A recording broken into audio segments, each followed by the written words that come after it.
It's Street Talk time. It is. Right. What are you giggling about? You know what I'm giggling about. Okay, we got... I'm doing this time. You normally do this. Yeah, These I always are our do stories. This. Gemma didn't make any of these up, unless they're bad. Acid Ryan. Yeah. Hodgehog, yeah. Yeah. Yeah. Marco. The Jackson story. YOLO. Friday or not. Here come. I've written that one wrong. Here Roy come. I had like 2 or 3 people at least on our Facebook group. Here come. I had 2 or 3 people at least on our Facebook story this week saying that they really appreciated that storyline title. Thank you very much for everybody who took their time Listen to this congratulate one. me. This is a great one.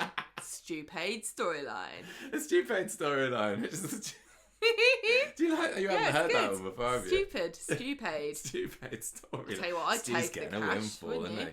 Right, Rufus 200,000, Killer. yes. Poor Paulie Paul. And explicit consent warning. Well done, Michael. Right, Acid Ryan. Yeah. Well, here comes the cat. I wondered how long it would take her. What are you doing? It's Saturday. Right, listen. Monday, on the Acid Ryan storyline, Daisy talks to Daniel about not going to his plea hearing because she can't stand to be in the same place as horrible Justin. And Ryan's going to go anyway because the police have told him that he might even just get found guilty. If he says, oh, I did it, they might just put him in prison. Well, that's what they're kind of hoping for because he kind There's of no obviously way he did can get do out it. of it. There's We quite saw a him bit doing of it. evidence there. Ryan was there, Daisy was there, so surely he's going to get in trouble. And Daisy's like, good, I want to move on. I know it's not going to be easy for Ryan, but I want to move on because I'm still beautiful. Right, so Alia goes to see Ryan, and he is gutted because he wants to go to court today, but he wants to look in his eyes when Justin admits what he's done. Oh well, he's got some nice food. Tupperware curry. That he has to meet Tiffin, hopefully. Tupperware Tiffin takeaway. Yeah. Tasty Tuppin Tiffin. You don't have to say Tiffin and Tupperware because that's the whole point. Tasty Tupperware Tiffin takeaway. Just means send him some food and he eats it. Daisy goes to the pub later and she's all maudlin. She's hanging about.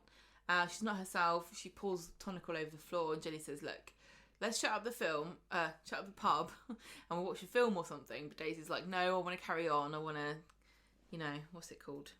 Keep calm and carry on. The plea hearing starts and the judge reads out the charges and then Justin's like, well, I didn't do it. And he also lies about how old he is. I wondered whether you were going to bring that one up. This is really funny. This is like one of those, are you Scottish or not hearing tests. No, this is a black and blue dress it versus white and gold dress. No, what's that, Yanni or what, Laurel? Yeah. Yeah, it's like I think most people south of, I don't know, the Scotland. border. Yes, I was trying to think of like a border town. Gretna Green. Thought he said he was born in 1984, but he actually said 1994. Across England, everyone was like, What? He looks rough on that. No, he looks good for that. No, he looks good, that's right, yeah. He doesn't look rough at all. He was like, I wish I looked that good, and I was born in 1983. But no, he didn't. He said 1994. Yes, it was very... 1994. Exactly correct. Like that.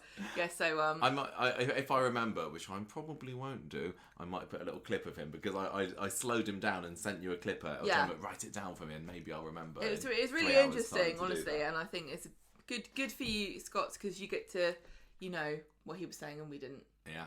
Yeah. Justin Rutherford, 10th of November, 1994. So, he lies, and Daniel's like, I can't believe he's that out. He's not that old. Anyway, he goes back to the pub and he tells everybody that... The main takeaway Justin from that scene is that he said, I didn't do it. It wasn't me. I didn't do any of it. And I'm also was born in 1994. So actually, he said not guilty, but we don't know, do we? Could have said anything. He could have said, people in Scotland have probably listened to it and said, oh, you said you were guilty. Why did they put him in prison? Why is everyone looking sad? All the English people are like, okay, fine, I guess we have to do a trial then. And he's like, oh, I guess I won't. I guess I'll just go along with it then. See, this is why they should have had Adam there in the court to do a translation. Yes, exactly. So Daisy shows up at the hospital to tell Ryan about this terrible news, and he's dumbstruck and really upset, and he's like, how are we supposed to move on? Daisy says, I just feel like Justin's not letting me go. I want to get on with my life. And she says, oh, sorry, Ryan. I guess you'll never be able to get on with your life, will you? Because of your face. and sorry for being insensitive. And he says, don't worry. But he's still very sad. And then when Daisy goes, Ryan tells Alia about how wonderful and brave Daisy's been. And I was like, excuse me, what about me? I've been helping you. Anyway, she says, don't worry about Daisy. What about you? You don't have to be brave. Let it all out. And he says, look, I'm really worried about this because I don't want to stand up in court to talk about the attack and relive everything. And Alia says, I will be by your side no matter what. And then he says, Alia, I love you. She's like, uh-oh. Whoops. She says, that was a really awkward moment. Sorry, I'm really sorry. I didn't mean for you to fall in love with me. It's just my beautiful hair. And he says, oh, I misunderstood. I thought you hanging around me and being nice to me all this time was because you were into me. Sorry, I just need a bit of sleep. So she leaves and says she'll come back tomorrow. And he says that Carla's coming, so you don't have to come back. And he's just kind of trying to save face here, and he's like, well, you're not that into me, and it's all don't need to come back because Carla's going to come. So Arnie goes to the pub and tells Daisy, Daniel and Jenny, like, oopsie daisy, just how wonderful I am. I just make men fall in love with me all the time. You know what they say, men love a victim. Yeah. You just want someone to look after, someone been stabbed or blown up, or... I don't even think Ryan actually loves me. I think that it's just afraid to be alone. And so Daisy says, don't worry, I've got a plan. So she turns up at the hospital and she's brought Crystal with her. Now. It's crystal healing techniques that she's planning to do. She's going to dangle it on a string next to his face before the unveiling and hold on to this amethyst for me. Work your magic. So Crystal is the woman who was hiring Ryan to go to Ibiza and be a DJ for her. And it looks like, she used to have the hots for him a bit as well. So Ryan's like, oh, great. I'm not a charity case. And he tries to sort of maintain some dignity. And Crystal says, no, I wanted to come to see you. Sorry, I didn't arrange it before now. They have a nice chat. Ryan tells Daisy he had a good time, made him feel normal. And it sounds like he can still go to Ibiza and be a DJ in the future. DJ Scarface. And Daisy says, oh, that's lovely. I'm glad that I could play matchmaker. And she's like, hooray. Then Ryan has a meeting. She's just kind of she quite feels smug. Like, I managed to get him a lady. So Ryan goes kind of my fault that he's only got half a face. If I can get him laid, You're being too flippant. He called himself Mr. Melty Face 2023 this week. I'm allowed to say whatever I want. Ryan sees the doctor and he says, I've read this magazine 1,000 times, which if they wanted a magazine, I could have given them one to put on television.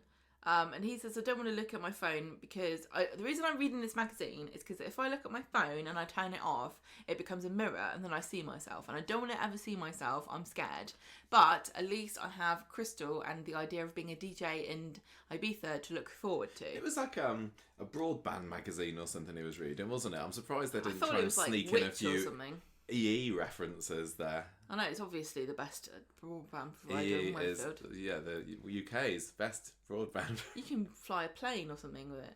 Right, back and forth. We don't have EE. To Crystal, who is absolutely fuming. She's in the Rovers and she's telling Daisy that she didn't sign up for this. She's being used. There's no way that she's going to hire Ryan for Ibiza for a gig. Nobody wants to see that in Ibiza. Everyone's drunk and it's not going to work out. You've made me look like a mug. I wished you had never asked me to go and visit him. And she storms off. And meanwhile, Ryan's there going, oh, I don't mind if I see my face because now I know I've got a future and, Crystal and my job. And it's really sad because he feels like he's still being accepted by the world when actually people like Crystal will always exist and will always be judgmental and shallow and horrible. We'll talk more about her later. She's lovely. On Wednesday, Ryan, he has his burns consultant comes to visit and he's trying to be brave about seeing his wound. Carla comes up to chivvy him along and he says he's like a 7 or a 7.5, depending on what part of your face you look at. It wasn't 7 on one side, 7.5 on the other side. It was, if you look at me from my right side, I'm still a good 7, 7.5. Probably some ladies out there that might disagree with that. But if he was the king, which side he would be the wrong side, wouldn't he? Oh yeah, which direction we is swap old over, Charlie don't we? boy? It's the other way round. We swap over. Do you think they'd make an exception? Do you reckon? Like, we're not going to force you. So Daisy tells Debbie and Alia about what happened with Crystal yesterday, and now she feels really bad about the fact that she made Crystal go to see him and give Ryan false hope. So they're getting ready for him to take the bandages off of his face so he can see himself, and he's really in pain, but they pull the dressing away. Carla's watching and she sees his face and she seems really shaken. Then he gets a mirror and looks at it and he can't even hold it together, and he says, I thought it's worse than I even thought it was going to be. And Carla's trying to say, oh, you're still handsome, and he's like, no.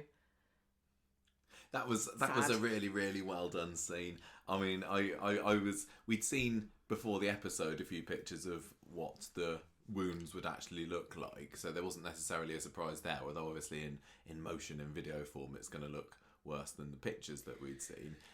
But yeah, the whole thing with the slow unveiling of it, his reaction, his kind of screaming out in pain, it was like it's really, making my toes curl. Pain is just the awful thing. And you don't really think about. You think of like the psychological impact of how am I going to look, but the idea that you're just constantly in just horrendous pain is just awful. Yeah, and Carla's reaction to it as well was just right. Well, you know, Ali King's portrayal of it. I think that she's been great this week. I've loved Carla this week. What? She's his aunt. Yes. Real aunt? Always lose track. Well, not. I don't. I mean, at the end of the day, isn't everyone's aunt? I mean, right? Him, actual person by blood, is not related to any of the Connors, is he? So she's still get in there then. I really want to know what Michelle's excuse is, because this is, you know, how long has it been? 3-4 weeks now that he's been in hospital, and she's still laid up with an operation. It's times like this. Michael, she's had a head amputation. It's at times like this when you think, oh, well, she's an awful parent. Just kill her off screen. Carla. Then it's win-win. Honestly, I'm not wondering why she's not turned up, and Michelle is dead. Michelle's dead. Carla says, look, it's better than I thought it was going to be. You're doing great. And he says, thanks very much, but he just looks distraught. The consultant comes in and says, sorry, bad news. It's actually not healing as well as we wanted it to, and we're going to have to do another skin graft, like, on your arm. And he's like, no. And he's panicking. He's freaking out. He's like, that was agony. I don't want to go through that again. And she says, I'm really sorry, but you really need to have it, and we're going to have to do it later this afternoon. And Carla's holding his hand and saying, I'm going to go and get you some coffee and don't worry about it. She says, I'm going to get you the best coffee money can buy. It's Costa. They had all the opportunities for getting in the product placement. No, they're not doing Costa anymore. Oh no, they're not, are they? Oh yeah. She's like, I can get you whatever you want now. I can get you Nero, Starbucks. Yeah. Whatever you fancy. Grindsmith. Yeah. So Carla finds Daisy in Ryan's room. She goes off to get room. Yeah, but it's a bit of a break, Michael. There so she goes away to get the coffee and comes back, and Daisy's there. Ryan's not. It turns out he's run away, and they can't get hold of him. And the nurse is like, he can't run around with his face hanging out. He's going to get sepsis. Sorry, you took a massive drink, didn't you? Sorry, was I supposed to? You're supposed to go, ha ha ha. It's all right, my tears all gone now.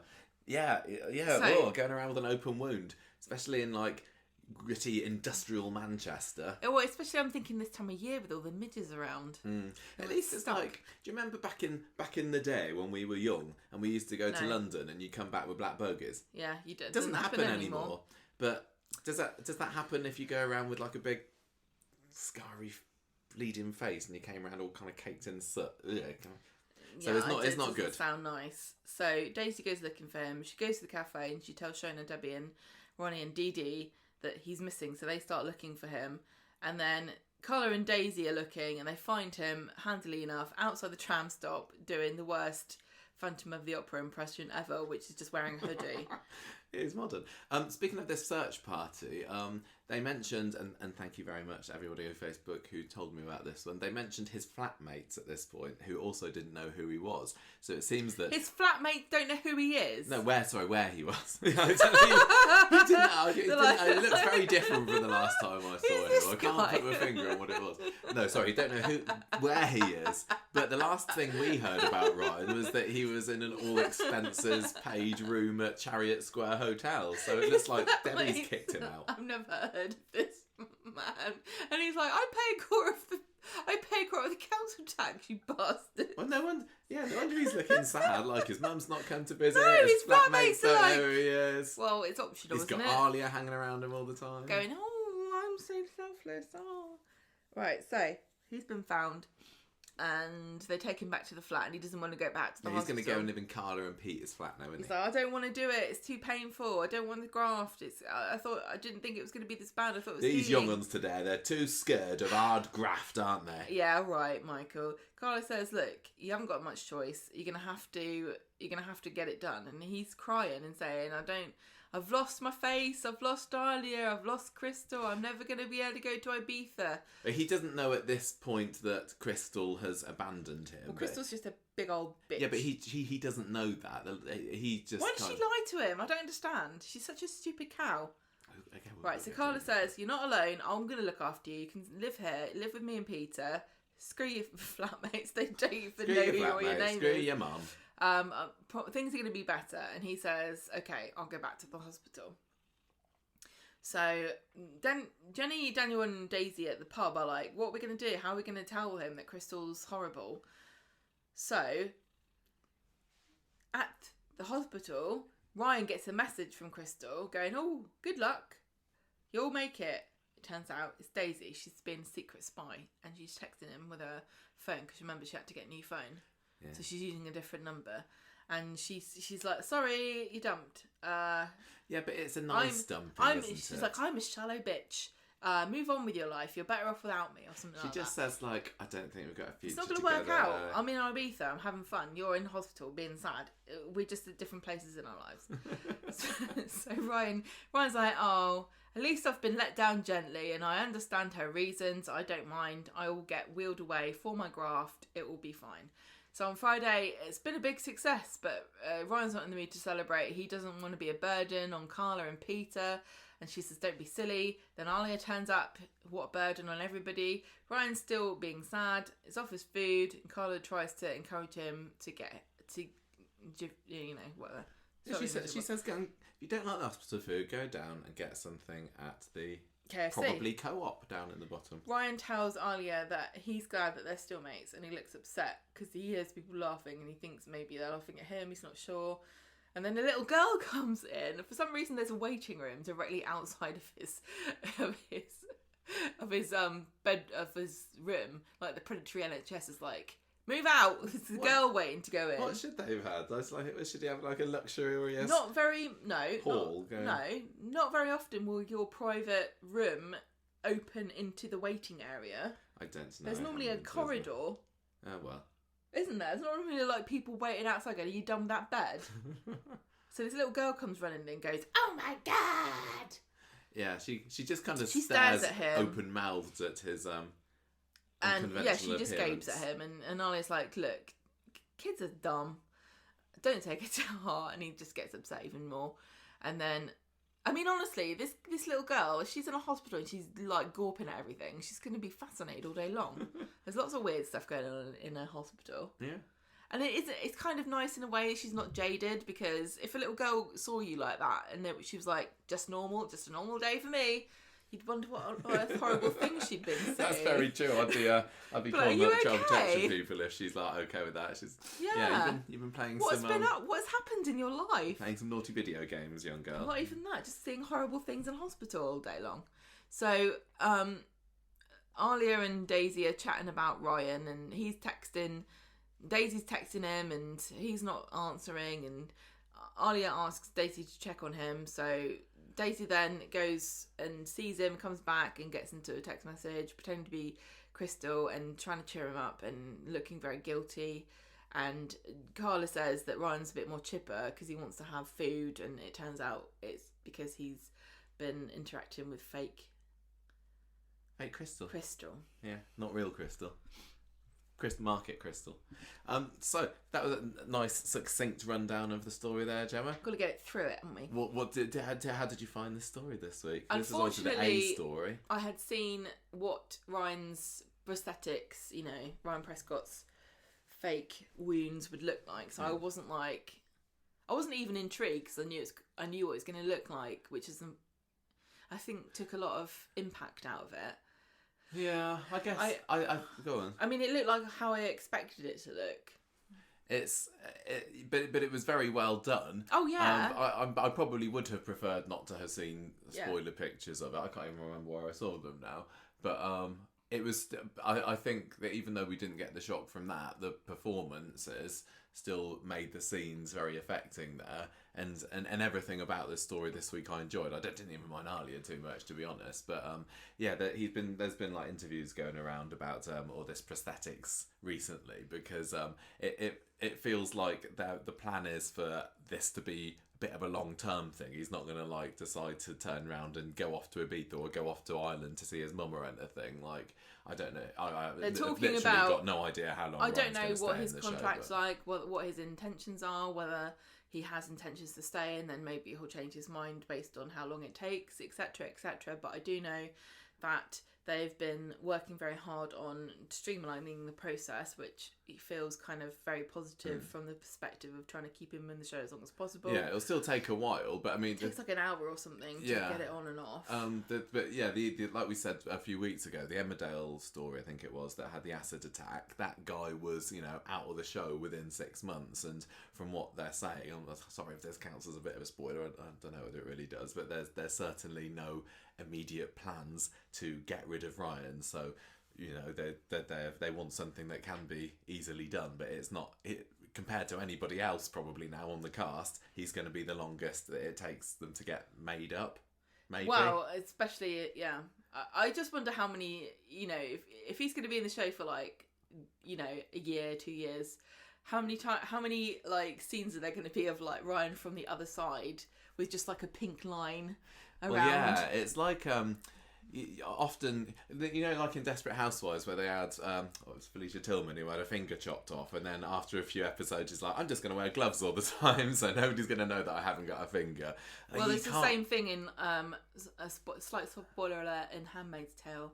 One of the characters, I'm not going to say which one, has a finger removed, and they just wear like a prosthetic finger glove. And then you got like Jack Webster, who never wears shorts. But you can't. I don't wear shorts either, and I've got 2 legs. You just can't really do that with Ryan, can you? I mean, I suppose one might say the thing with Ryan is he's not in the show that much anyway, and is that going to change? I know, but if you now? think about like, we need some pickups, who are we going to have? Well, it can't be Ryan. Yeah, exactly. You're going to call Ryan Prescott in for like a half-hour shoot for an extra, minute or two on the end of a scene.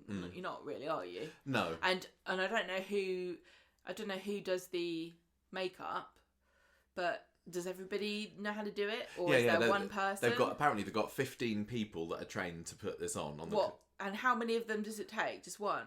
I can't. I think it's just one. Yeah, 1 or 2 maybe. So the background on this stuff, I don't know if anyone. Well, I'm sure that some people have read the interviews, but apparently they Corrie worked with Davy Jones, who worked on Pirates of the Caribbean. Not the character Davy Jones. From old Squid the Face. Octopus Face. But Davy Jones, the makeup person, SFX artist, and Emmy and BAFTA and RTS award winner. So they've not cool. Just asked any of the normal makeup girls, anybody know how to make a Scarface. They've got some proper Hollywood prosthetics on this, and he had like a whole cast of his head made, and this Davy Jones, I think it was, or maybe it was Ryan, said the idea was that Ryan's injuries were on one side of his face, but the other side of his face is still his normal self, and the storyline would explore how other Corrie residents would now perceive him.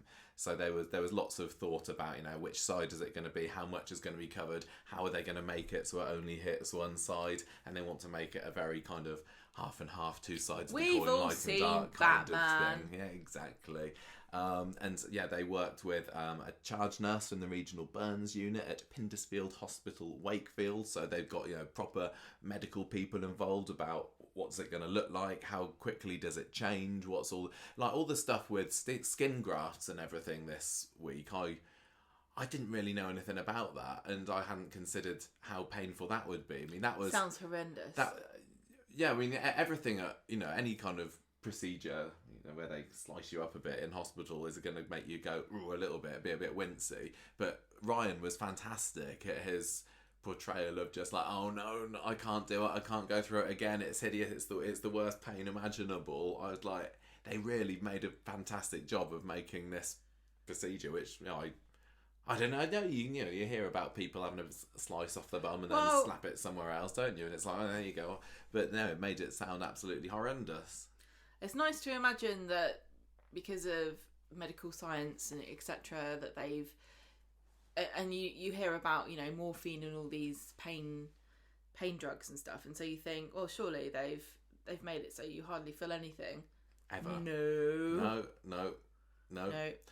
So the other interesting thing, one of the other interesting things that I read about this was that if you've got like a short production, say you're making a series that's got 6 episodes or whatever, you do. Okay, because I'm planning that. Yeah, tell me. What you do if you're not a character like that is you get just a temporary prosthetic like this, a prosthetic scar face, and you just throw it in the bin every night, and it's. Well, I'm not going to do that. Well, you can do though. Okay. But for Ryan Prescott's one, they've had to make some permanent silicone mold, right? So they got this silicone. They did the head cast of him. Then they made a silicone mold that would fit that part of his face, and then they kind of squidge in some acrylic goop that goes inside it every night, so it's ready and set the next day. And then they kind of put that on his face, peel the silicone off, and that leaves the goopy scar kind of mess there. God.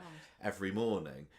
So it's described as being like like a transfer tattoo you can get on your arm. You stick the paper on and you wash the back of it and you tear it off, and it's like there's Bugs Bunny or whatever. That's how I joined a bikie gang. They fooled them, did you? Yeah, they don't know. Is it like saying mum on a heart or something? Anyway, so it's like that, but it's in 3D. And it takes an hour to put it on, like I said, half an hour to take it off. And really, really technical stuff, especially with the continuity and things, because you got to get it right. And not that we would ever do anything like this, but I'm sure there are some people out there who would like put pictures of Ryan's face put 2 pictures next to each other and go, oh, there, I see. Well, the blob healing is just below his eye. The healing process will take time, and then once they've got, after a certain amount of time, I don't know, 6 months or so, you'd think that it would stay looking kind of similar. Yeah, they apparently have got like long-term plans for, after this many months we're going to change the colouring slightly, and then it will at some point settle on being that's the scar face. But unlike Todd and his mysteriously disappearing cheek scar, this one's not going to go away. There's always going to be something. And well, no, yeah, I just couldn't imagine having to go through that. I mean, but although I guess there are plenty of TV productions where actors have got to go in makeup for a long time, but then they're not serial drama, are they? No, they're those 6-10 week ones. Although, I mean, even though same with Game of Thrones, because there was so much prosthetics in there, or Star Trek or whatever. Remember? I do remember Shireen, with her maybe. grayscale. Well, I'm not going to say any spoilers. No, I don't think he's going to meet. No. The same. Even though that's only a 10-week series, filming for a lot longer than that. But yeah, this is a 10-week series. Game of Thrones. Look about Star Trek. No. Right, stop talking about other things. That's fine. Yeah, so it's very interesting. I wonder how much, when they said it to Ryan Prescott, how quickly did he, bite their hand off and say, yeah, that sounds brilliant? Or did he go, can you not just throw it at Daisy? Can you not just give it a Can my character not just be like, ooh, and duck or something? So, it's really fascinating stuff. And, so I think they've done a very good job. I'm looking very, very, very curious to see how it progresses, and I do hope that he stays in the show. It's just kind of a bit annoying that we did the character profile revisit of him. It's not about annoying. 2 I think months it was ago. good. Pre-Scar Ryan. We didn't know anything. We did not know this was going to happen. This was going to happen. But we really felt like there was some kind of like we were not that we felt anything. We were hoping that Ryan would have something meaty to do, and this is certainly that. Yeah. I do wonder how what it's going to mean for how big a character he is in the show. When we were talking in the cabin section last week, when he's got nominated for best leading performer on the long list of the Soap Awards this year, and we're thinking that's odd because he's not been in it too much. Do they have plans to make Ryan, a big character? Not that there's anybody really who's always on the show, but this could be his big moment in the spotlight. But don't turn that spotlight on too heavy because it'll probably melt the scars. So Ryan and Alia, how are things looking there for you at the moment? Oh, God, Alia's like, oh, you've fallen in love with me. I can see why, but we can't be together. Why is she? Why? Do you think that? Did she not ever think, like, okay, we used to be dating and now we're not dating, and I might be giving him the wrong impression here by hanging around him and giving him doe eyes all the time? Because he, a couple of weeks ago, was it? I don't even remember. It must have been before the attack happened. He kind of tried to get back in her pants again, hadn't he? She can't be that stupid that she didn't realise that he would think that she was, coming on to him. But what should she have done though? Should Just she have gone, just said, look, just before we get into right, anything Ryan, else, I'm going to help you, but I don't want to date you. It's not like she acted Listen, completely shocked just like and surprised Ryan, when he just told just her. like Tim, I'm afraid Alia will never do anything right. I think that please she's me. been fine. So it doesn't matter what she did. I'd still be like. So he can't have a. I still think that she's going to come round to him though, don't you? Yeah, I do. I think it's only a matter of time when she sees what a brave little soldier that he is. Ultimate victim couple combine. Yeah, because Crystal's obviously a no-go. But I'm thinking it's looking like Daisy is maybe starting to develop feelings for him. Do you know who's been weirdly absent? And that's Daniel. I know that Daniel went to the plea hearing and stuff, but he feels like really emotionally remote, and I don't think that's the intention of the show. But it does feel a bit like the focus is now on Ryan, and then Daisy's like a peripheral character in his story, and then Daniel's like, Daniel who? Yeah, for so long this story was all about Daisy and Daniel with Justin, and now it's turned into Ryan's story, and it's almost. It's not completely like the stalking thing has been forgotten about, obviously, because I did have the plea hearing. But you're right, Daniel to me feels like he's been completely taken out from it. I mean, the fact that the story itself disappeared off the air for a couple of weeks after it happened. Jenny we didn't see for a long time. Of course, she's back now. But it's like they don't know what to do with Ryan. And I don't know whether they've had a conversation, I can't remember, about what are we doing about the marriage now. Do you remember whether it's been brought up? Like, should we look for another date? I suppose under the circumstances you might say that it's insensitive, but is it? I think that it is looking to me like Daisy is she's going to carry on these text conversations with Ryan, pretending to be Crystal. She's going to get herself confused with these.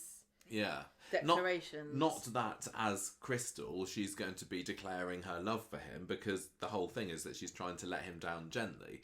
What is she just trying to offer him? A friendly messages. She's trying to encourage him. Yeah, but I can see why she thinks it's a good idea, but it's really not a good idea. It's really patronising.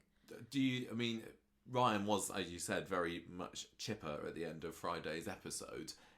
Is Daisy now making him think that Crystal... Giving him false hope. Yeah, has it... Well, because again, he still doesn't know that Crystal has... Crystal was so stupid. She went in there and she's like, oh yeah, it's still all on for Ibiza, basically. What she should have done is said, look, Ryan, you're not going to be ready on time, and it's not that long to go, so I've had to get somebody else in. Sorry... But I'm not going to say never. What I think we should have had is a scene with Daisy going up to Crystal and saying, look, this is what I want you to do. Because we just saw them coming into Ryan's room, didn't we? It definitely fooled me when she marched into the pub at the end of Monday's episode. And it's like, I can't believe you made me do this. It broke my heart. I was like, oh no, I thought that she really, did still... Yeah, well, she's stupid. Sweet on him. Honestly, like, as a businesswoman, you need to be prepared to tell people things that they're not going to like to hear. So she already failed on that front. And secondly, if you're going to be a cutthroat businesswoman, like we're trying to say that she is being, this is like incredibly crass. But you've got a sob story here. You've got a guy who's got this compelling, heroic backstory and something interesting about him that makes him different from all your other DJs. You've got like an ISP here. You've got a guy with a story that you can use to sell tickets to your evenings. I wouldn't say no to that. If I'm Crystal, I'm going, yeah, don't worry about it. We're going to get you in. We're going to do social media stuff. We're going to promote you. We're going to talk about you.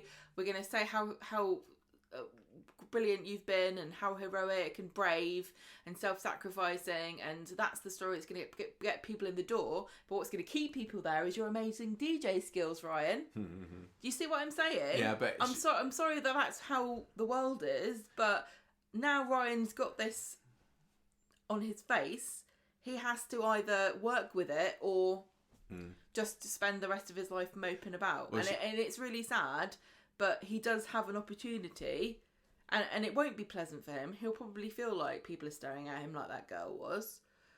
Yeah, but you can't change what's happened. No. You can't change it.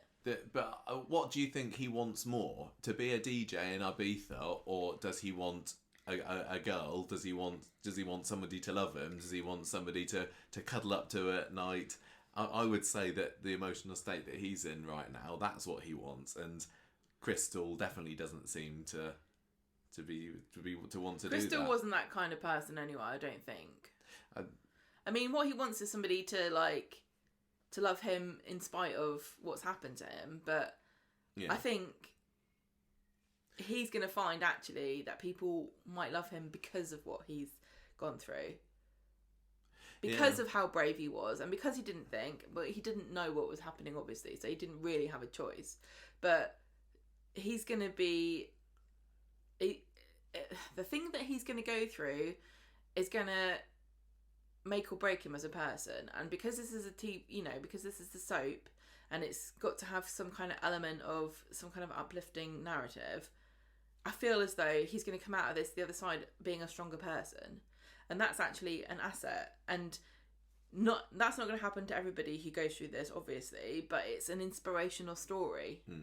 And so I think that I hope that Ryan's story is inspirational. It will be. I'm sure that he's... I can't imagine when he kind of comes out of Carla's flat that there's going to be anybody going, oh, look at you. Everybody's going to say, oh... There will be some people. But he's probably then going to say, oh, everyone's patronising me. I imagine he's going through that stage, isn't he? I imagine that, maybe the first time that he goes into the Rovers... is going to be quite a big scene, do you think? Stepping out in public and everything. The unfortunate fact is that most of us don't see somebody who has an acid scar on their face every day. And so you're going to look at it. And you're either going to look at it or you're going to not look at it, which is almost just as bad. Yeah. I don't know what the solution is. I would feel very self-conscious if I was him. I wouldn't like it. I think it is kind of human nature to be, people are going to be looking out the side of their eyes, aren't they? The thing is, I think the worst thing is probably people looking at the side of their eyes at you. Yeah, and that will happen, and it's not going to happen. And I think that's a natural thing to do, and I suppose it would be something that will just have to get used to. I think the girl's reaction in the hospital isn't the kind of thing that he's likely to see among his neighbours and friends that already know him. They'll be used to it. But, he now can't go out into Manchester, let's say, without the thought that people are going to be turning their head and maybe sneering or whatever. Or giggling or pointing. Yeah, exactly. So it just adds an extra layer of continually being re-victimised by what Justin's done. Do you think that any of the children on Coronation Street on the show would be insensitive? Children are going to look and they're going to make weird comments, but I think on the whole, especially younger children, are going to just accept it. Like, this is what's happened. This is now what his face looks like. I can imagine, Sam asking him some very inappropriate questions. And then going to Justin, why did he do it? Why are you horrible, man? And I wonder whether, will Hope see it and then end her arsoning ways? Well, it wasn't a fire. Well, I know it wasn't, but it's still a burn, isn't it? And maybe she'll turn to acid. Yeah, I didn't know that. That's how you really cause damage around here. Yeah, I mean, she is at secondary school now, isn't she? She's got access to a science lab. You don't have all that kind of stuff in your Weatherfield or in Bessie Street, do you? No, certainly not. What did you think of him doing a bunk? Was that necessary for you? Drama. Well, because I didn't particularly mind it. I thought that when you know that you've got some kind of procedure that you have to have had done to you, but there might be some kind of glimmer that you could get out of it, you'd take it, because when something's painful like that and there's no escape, I don't think many people realise how awful and scary it is. Because not very many people sign up for something that's going to be give them an extreme amount of pain. The only thing I can really think of is having a tattoo. Yeah.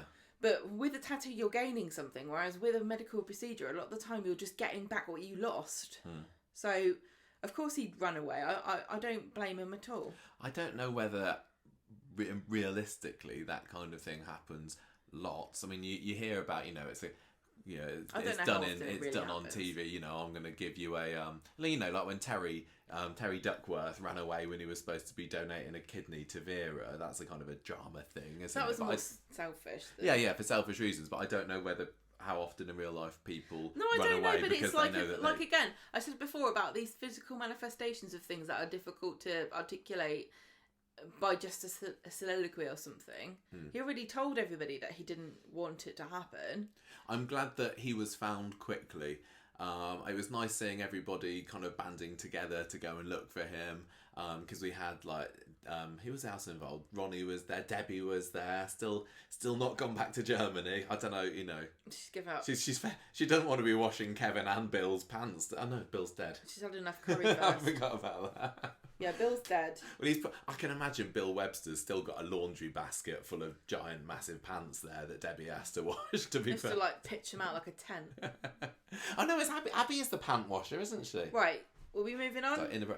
No, I thought that the disappearance when it happened, I was like, oh, honestly, really, is he gonna go AWOL for weeks now, and that's how they're gonna put the story to bed after these big scenes? So when he was found at the end of the episode, it's like, yeah, fine, fair enough. It's got him out of the hospital. Nobody really likes hospital scenes more than they have to have them, and Corrie do they? So now he's back in Carla's flat. That's kind of fine, and I thought that Carla was lovely this week. One thing I really appreciated was the way that nobody tried to minimise what he was going through. And you tweeted about that. Oh, you look fine. Oh, don't worry, it'll be okay in the end. Oh, be brave. I think one thing that we need to all be better at is saying to somebody, it's crap.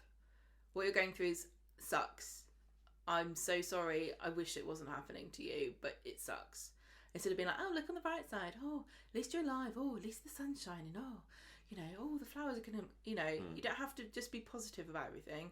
It sucks. There's no way around it. It sucks. I wonder whether they'll have different reactions like that. Like when during the Aiden or after the Aiden suicide story, or during the story, they had all the characters reacting in different ways, and some saying he was selfish, and some just not believing it, and some just being heartbroken and everything. I wonder whether they'll have some people trying to react to him that way, and I know, but also a story of what's the best thing to say, and I know, life, yeah, could do right. Let's go. Okay, so the Hodge-Hog storyline, and it does seem at the end of the week, Faye has decided to not Hodge for herself.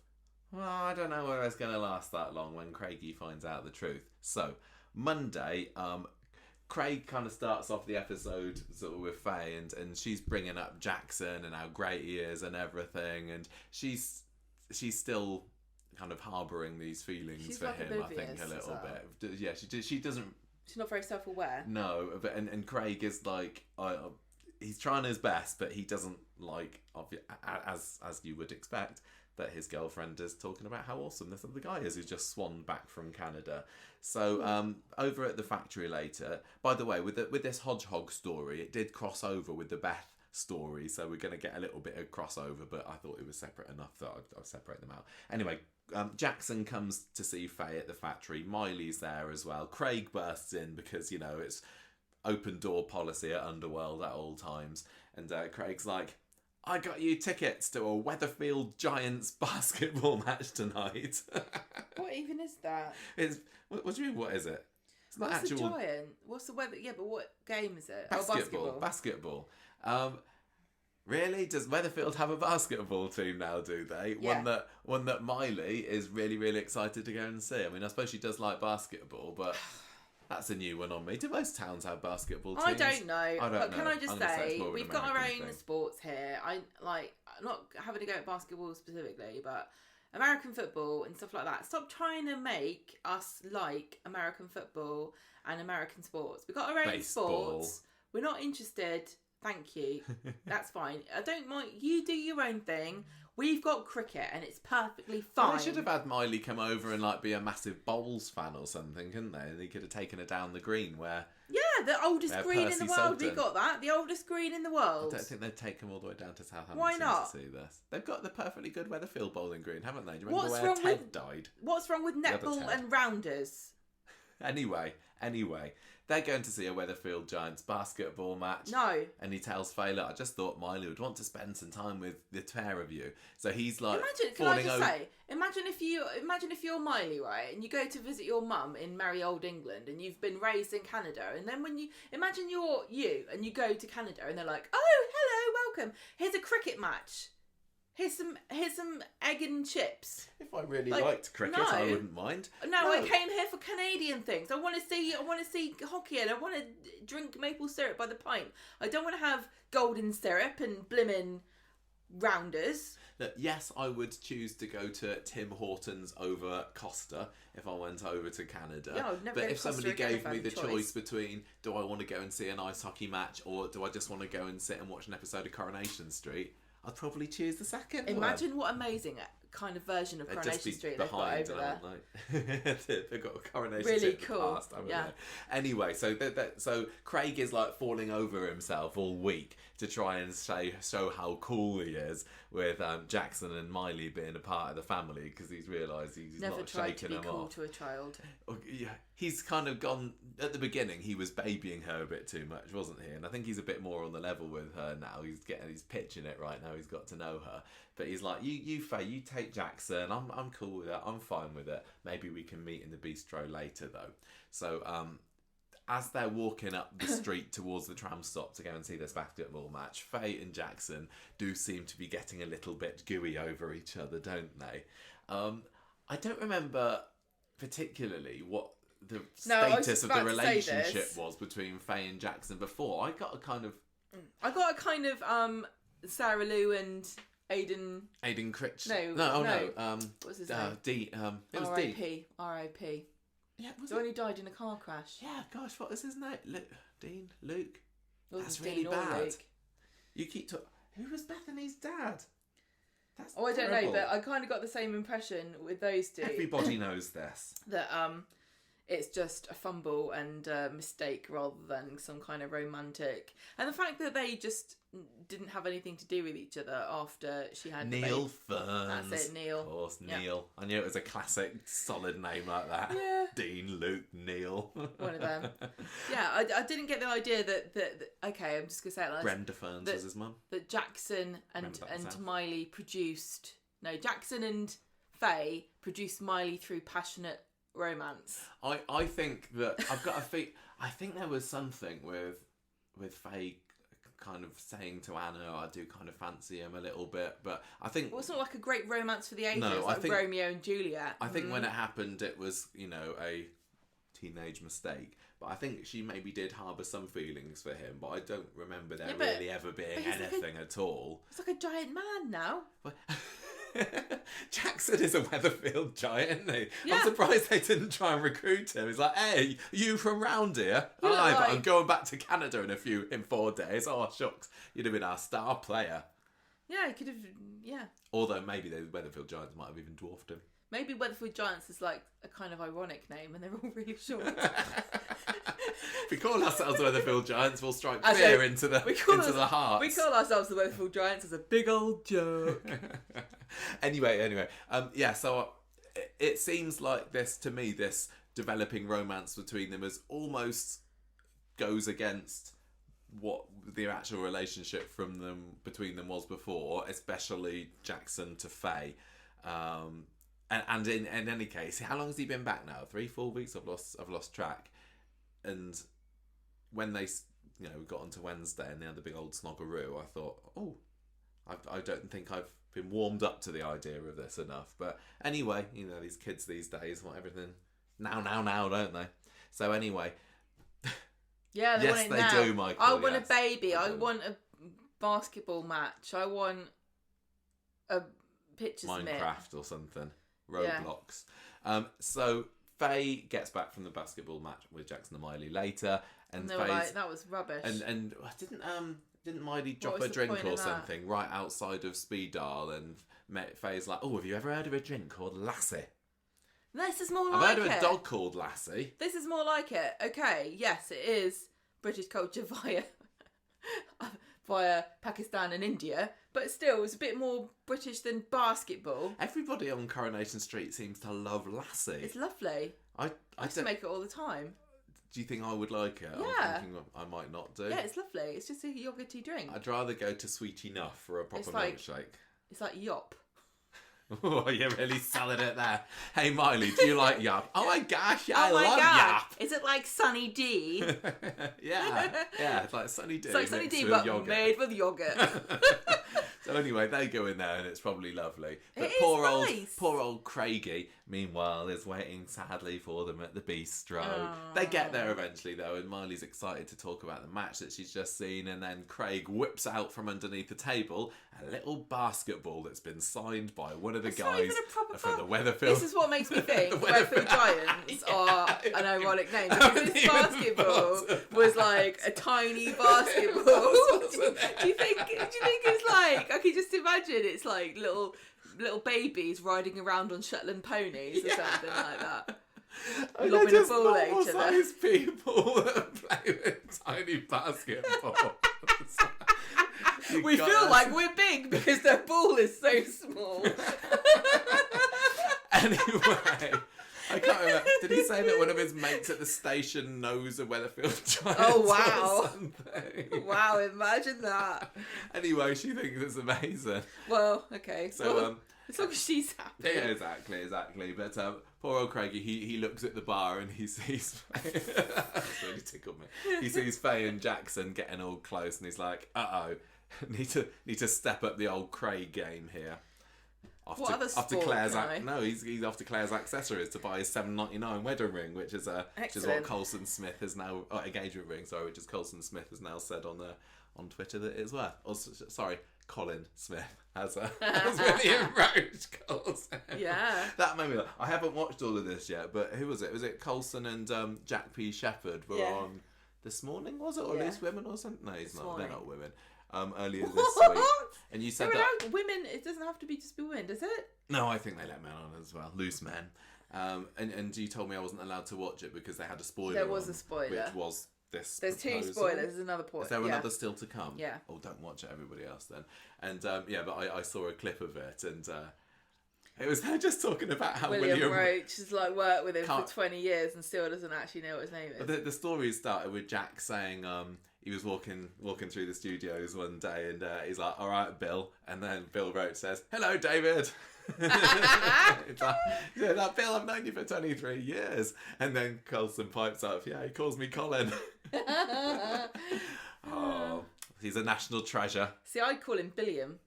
Billiam. Yeah, why not? Billiam Roachwell. Billiam Roachwell. Anyway, so Wednesday comes along, and Faye, Craig, Miley, and Jackson meeting out at the cafe. Everyone seems happy. Craig still, he's in their good books because of the old basketball thing, the miniature basketball.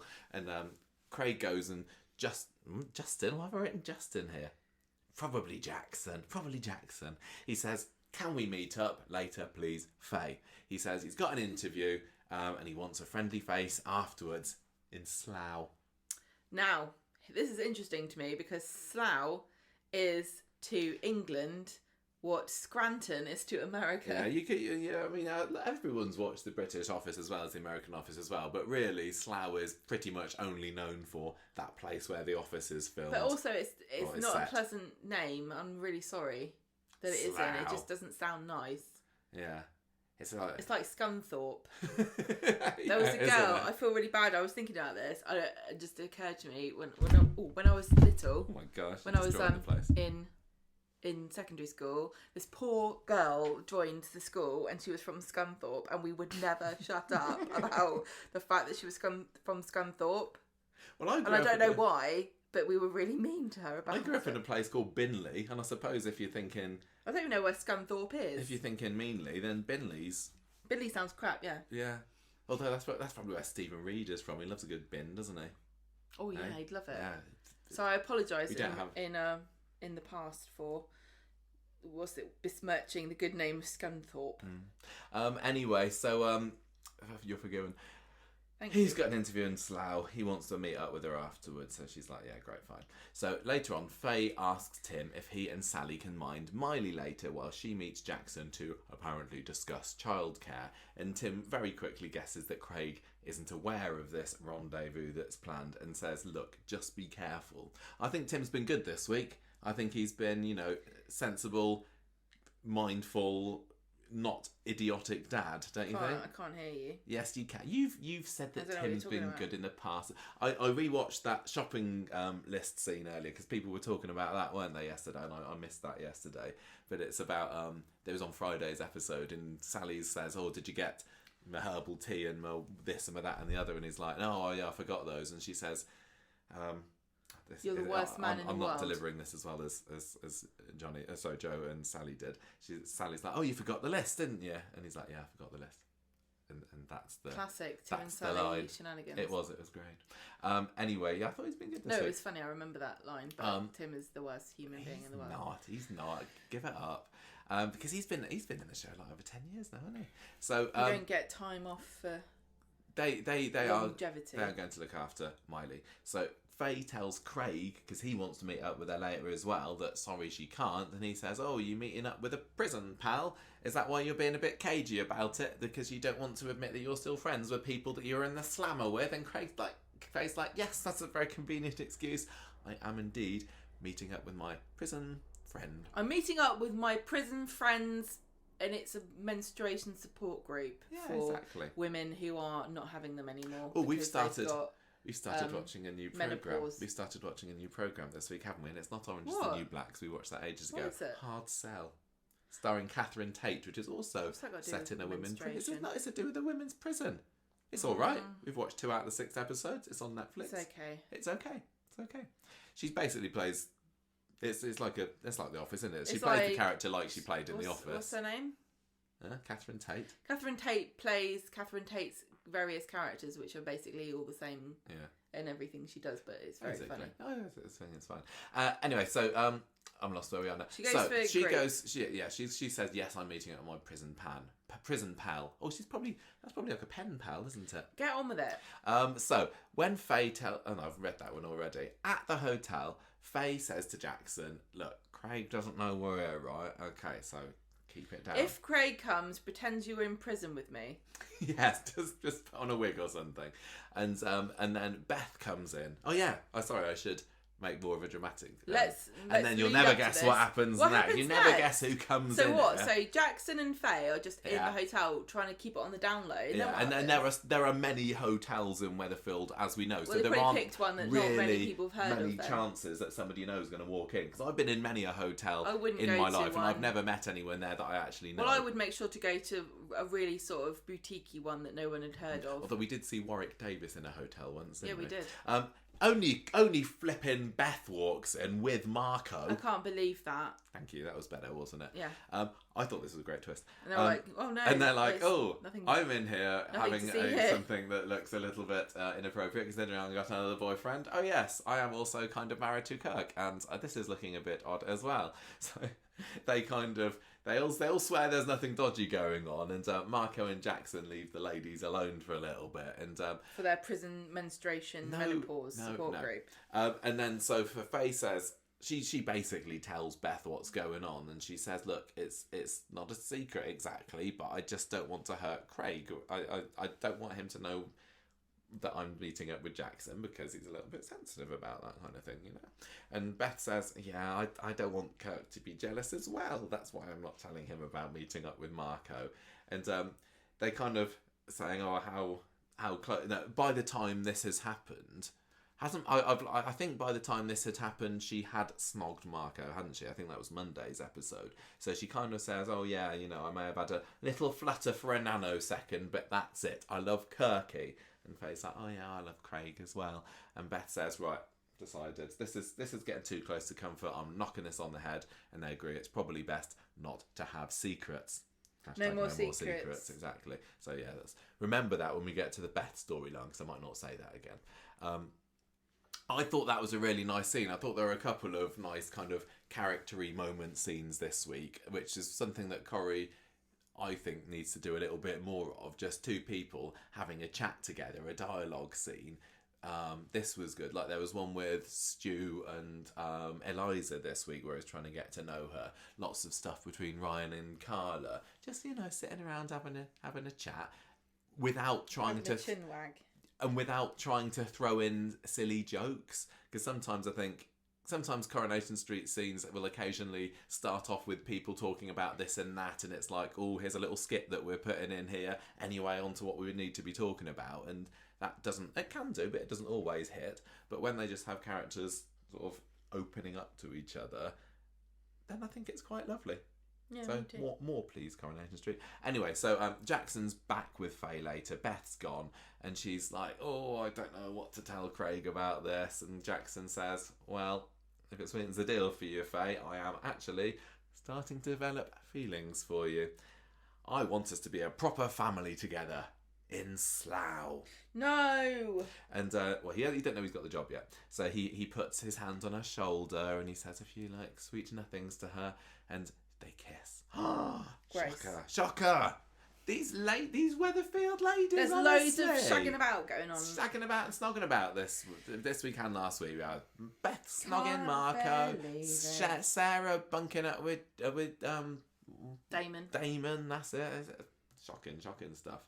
And that reminded me as well. You know how appalled I was at Sarah Louise's behaviour last week. I'm not going to get back into that again, but it reminded me of one other time in the history of the podcast when I have been just as aghast at a lady dropping her drawers, and it was Jenny and Ronnie.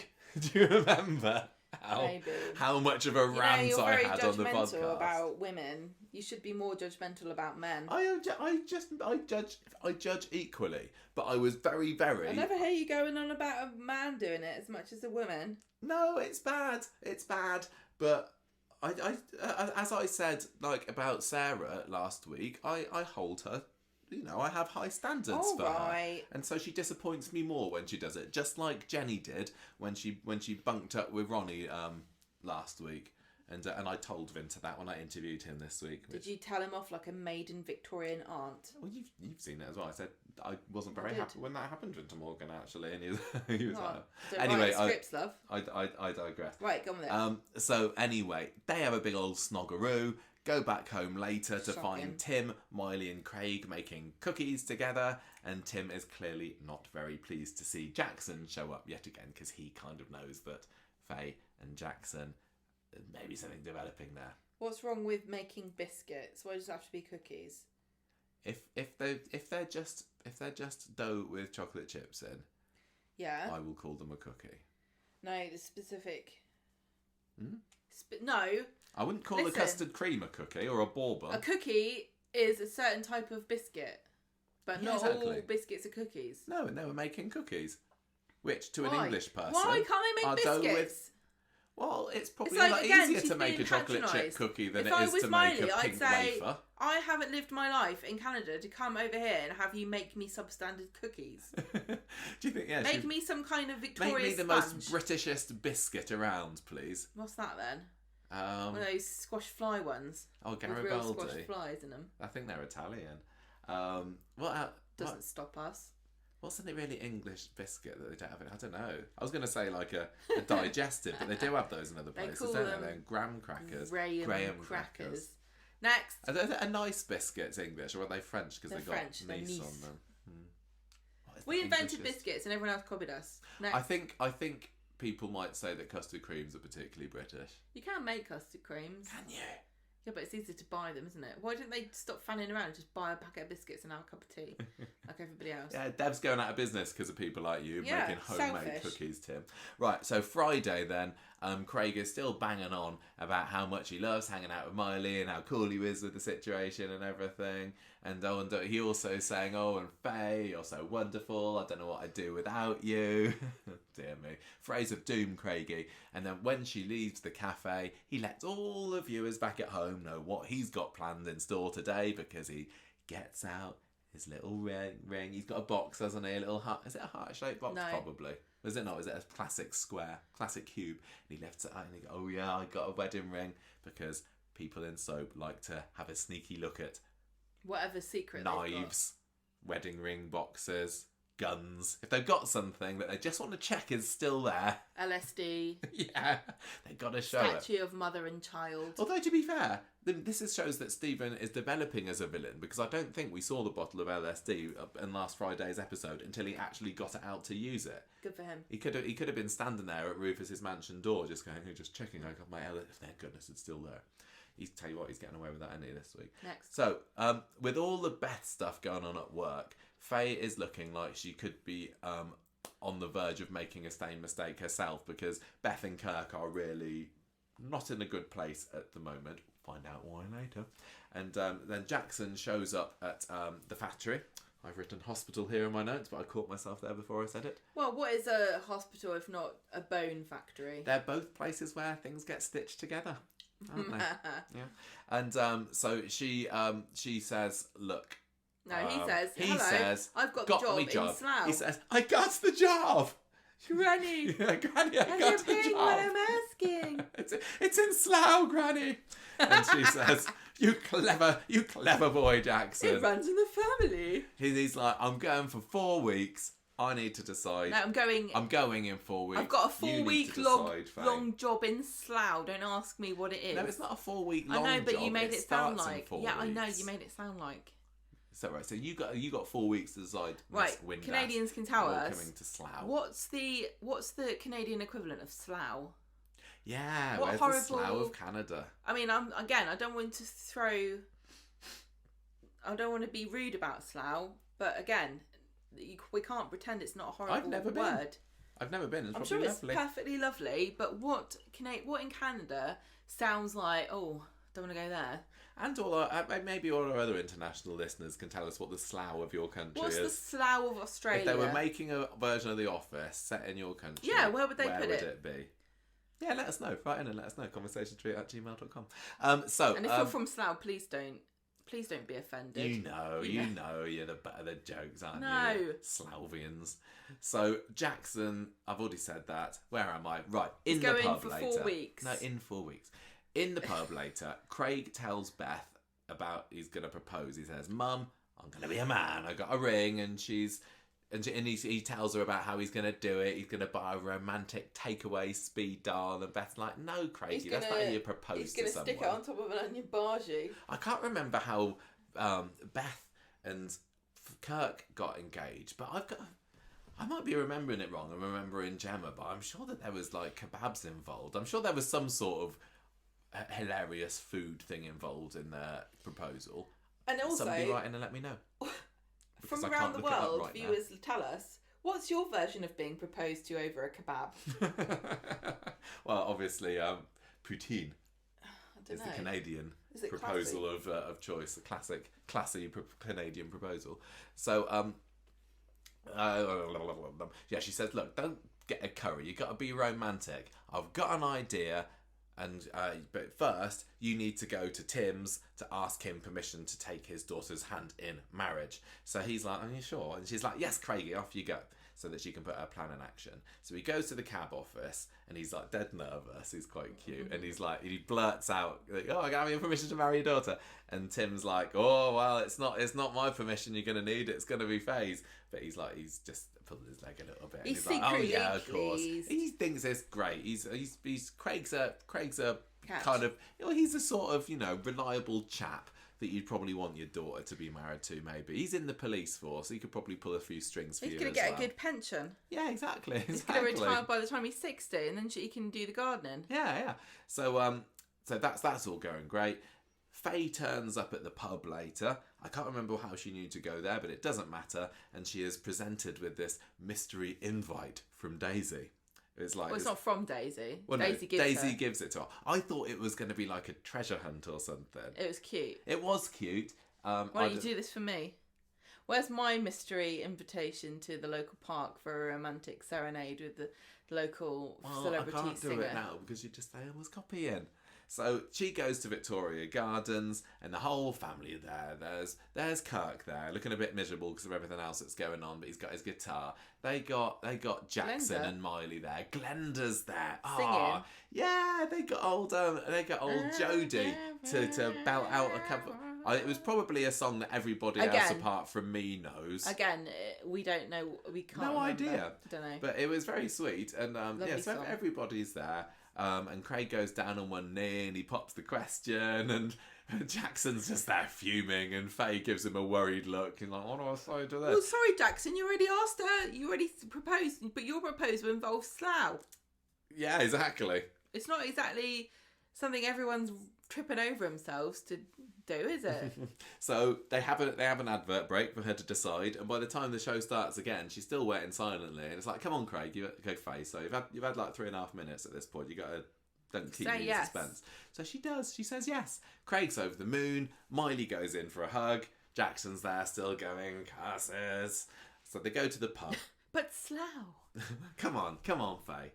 Faye's clearly looking a little bit awkward at the pub there because she's got 2 men after her. It's hard to be a soap lady. Yeah. Sometimes happen to real life ladies, but not you. No, never. No. Good. So Wouldn't Tim have gone with you. So Faye says that she needs to go out, either for fresh air or something, whether I can't remember. And then Tim catches her on the way and says, "Look, what is going on here with Craig and Jackson and everything?" And she's like, "Don't worry, I know what I'm doing." And what she is doing is going to have a little cry in Seb's garden. And Michael comes along and she tells him all about everything that's happened. She's like, "Oh yeah, Craig's proposed.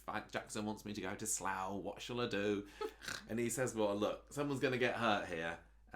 What you need to do, right, is picture yourself in a year's time and where you are and follow your instincts." So some surprisingly wise words. Where do you Bailey picture there. yourself in a year's time? Sitting on the sofa. Yeah, doing the same thing, isn't it? Still, past episode 600 good of or the bad? podcast. I think Dunno. it's a cat on my lap.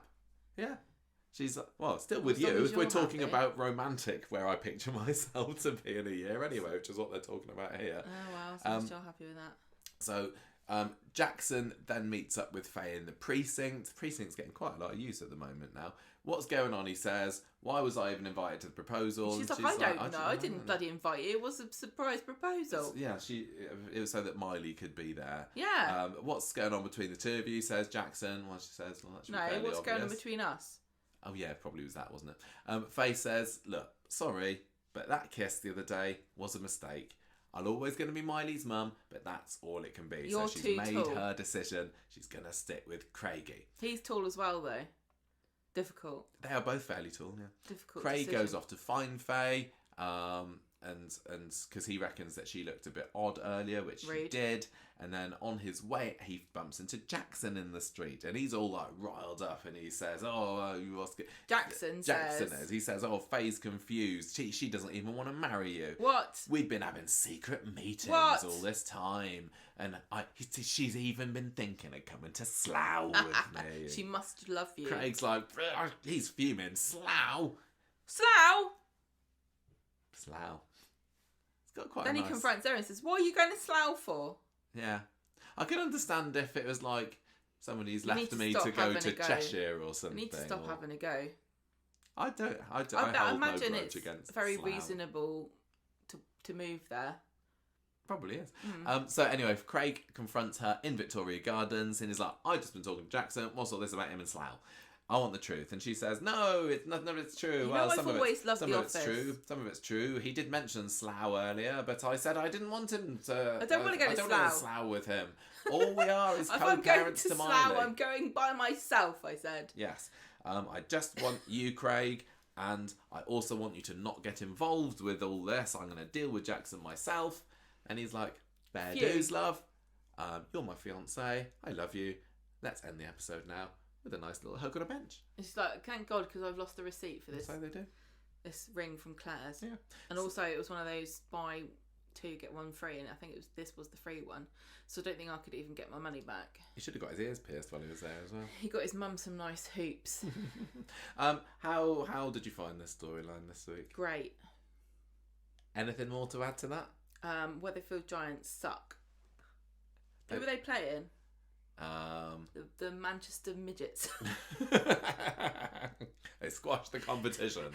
I surprisingly didn't mind this week. I'm like, I know Faye isn't the most exciting of characters, but I still kind of hold on to the fact that I did used to quite like her as a character during her teenage years when other people said that she wasn't that exciting, and I liked her, and I think that she's been fairly tolerable this week, more than tolerable in fact, and I was just very disappointed by the kiss. And a little bit surprised. I kind of thought it would happen eventually, but like with Sarah and Damon, they like to get things moving quickly here. But, you know, if he's only got 4 weeks, then he's got to get a move on, I suppose. Get on with it, yeah. So, who if you were Faye, and forget about Slough, if you just got a choice between Jackson and Craig, your long-term boyfriend, well, it's who are you going to pick? I'm thinking better the devil, you know, from one perspective, but in the other perspective, you know, I wonder how much the appeal for Faye is being able to stay with Miley. Yeah. Considering, you know, she can't have a baby of her own now, and she said at the beginning she didn't want to get to know Miley, but she was just kind of hiding her true feelings or something. I wonder. It's kind of, I think it's bad, really, in a way, that she's been going on about how awful it is that she can't have children and so on and so on, but she hasn't actually told Jackson this. She may well have told him that, to be honest. Did she? I don't know. Probably. Have I missed something? Is that what you're trying to? Have I missed? No. I don't know whether they've said that. Do you think that is that gonna be is he gonna find out that she's barren and then go, I don't want you anymore? You can't have a story like, for me. I feel as though if a story is worth telling and you're gonna have her wanting to break up with Craig because of it, then you can't then just go, oh, it doesn't matter now because they already had a kid. Yeah. I mean, he might be going, oh, you know, I'm going to do over. I think Miley's not that great. I mean, I know you like her, but she's weird and she's like picks her nose and wipes it on the wall. I think that if this was real, Faye would be clearly staying with Craig. They've had. Well, her family's difficult. there. It's well, Craig's partly not I don't know like where Anna is at the awful. moment. I know, but it's down to like who you love, isn't it? It's down to whether does she love him? We're led to believe that she does, but I you know, as a viewer, have never necessarily bought them as a relationship. Partly because there's vast swathes of time pass and we don't get to see any of them together, and that's possibly Faye's biggest problem as a whole for the last few years. She's barely been in it, has she? I mean, she went to prison for 9 months or so, however long it was. Nobody really noticed she was away. And even since she's been out there, it's just been the odd thing here and there. Even, you know, her story last year was, oh, I'm getting the early menopause, but that was like a couple of weeks story and that was it. So even if she were to go to Slough with Jackson, sadly, I don't think viewers are going to particularly be that bothered. But anyway, that's beside the point. I just think I would maybe care more about the dilemma that she was in if we were led to believe that her and Craig are more of a decent couple, but then maybe they're purposefully saying that they're not suited to each other, and the only reason that they're together is because of some strange hangover from when she was, you know, however old, 14, and he was 17, 18, or whatever the age gap is, and he was just kind of a supportive friend to her, you know? Is it just that? Were they ever really into each other? Or is it just, it feels like it's destiny because we were friends at one point? Yeah, don't know. Any cutting opinions or anything to add to this? Listen, okay, I'm going to be mean. Faye's not interesting, and if she was interesting, I think she'd turn into Summer 2.0. What, tragic? I'm not bothered about this. I don't click with you at all. All your problems to me are boring. I feel like I could. she just seems like she's on a bit of a downer. I can't empathise all the with time. I say all the time, but she's very rarely in it. So She I just always really looks like want she's to chewing a like her wasp. more. I really would like to like her more. But if you being brutally if you honest. get all of the young Corrie adults together, and She's how like old the is she? least Is she interesting. 21, 22 I or really so? don't even know how old she is, and she doesn't. The thing is about her as well is that she doesn't even act her age. The teens are more mature than she is. Yeah, And they've got more rich lives, and they've got more character development than she has had. she's a few years older than the likes of Amy and She Asher and suffered Ardy from and not everything. having any. She hasn't had a friend. peers. No, exactly. She's not got any peers. You're right. She What does she think about realistically, she anything? I may don't know. well hang around with Nina, or would she? I mean, you don't just hang around with somebody She's just too- because they happen to work Nina's around too the cool corner. for Faye. Yeah. What does Faye even do? I bet you if you asked her what she likes to do, all she could list is like her favourite TV shows. I bet she doesn't have any hobbies. I don't know. And that's just that's. Right. I don't like any characters that aren't underdeveloped, but I'm sorry, I Faye. feel bad that I'm not She's dull. as upset Sorry. about the prospect of her possibly going to Slough. We'll Sounds have like to the see what perfect happens place for with her, that. to be honest. Right, Harsh. Marco, YOLO. I'm being brutally honest because I'm tired and I've got no patience today. So, Beth, Fair on enough. Monday, she's going shopping in town and Kirk wants to go with her, but she says no because they're just going to have an argument and he'll get bored. But really, what she wants to do is have a secret meeting with Marco in the precinct, and What are they gonna do? Who could chucking guess? down milkshakes in front of Sweet Enough. And he says, "Thank you for helping me organise the school reunion." And they talk about all their funny memories. I don't understand why people of this age are having a school reunion. What age do people have school reunions? I think once you get past 40, if you don't talk to them, you don't. I don't even remember who I went to school with anymore. Have we kind of missed the boat on school reunions Yeah. now, or have people had school reunions and not told us? I I've don't got know. invited to them, but I'm like, why would Have I you go? really been why would I invited go to to school a school reunions? reunion? I don't talk to you anymore. I've never been invited to a a school reunion. Is that because I didn't have very many friends at All school? the people that I went to school with that I like, I still talk to, and everybody else can get bent.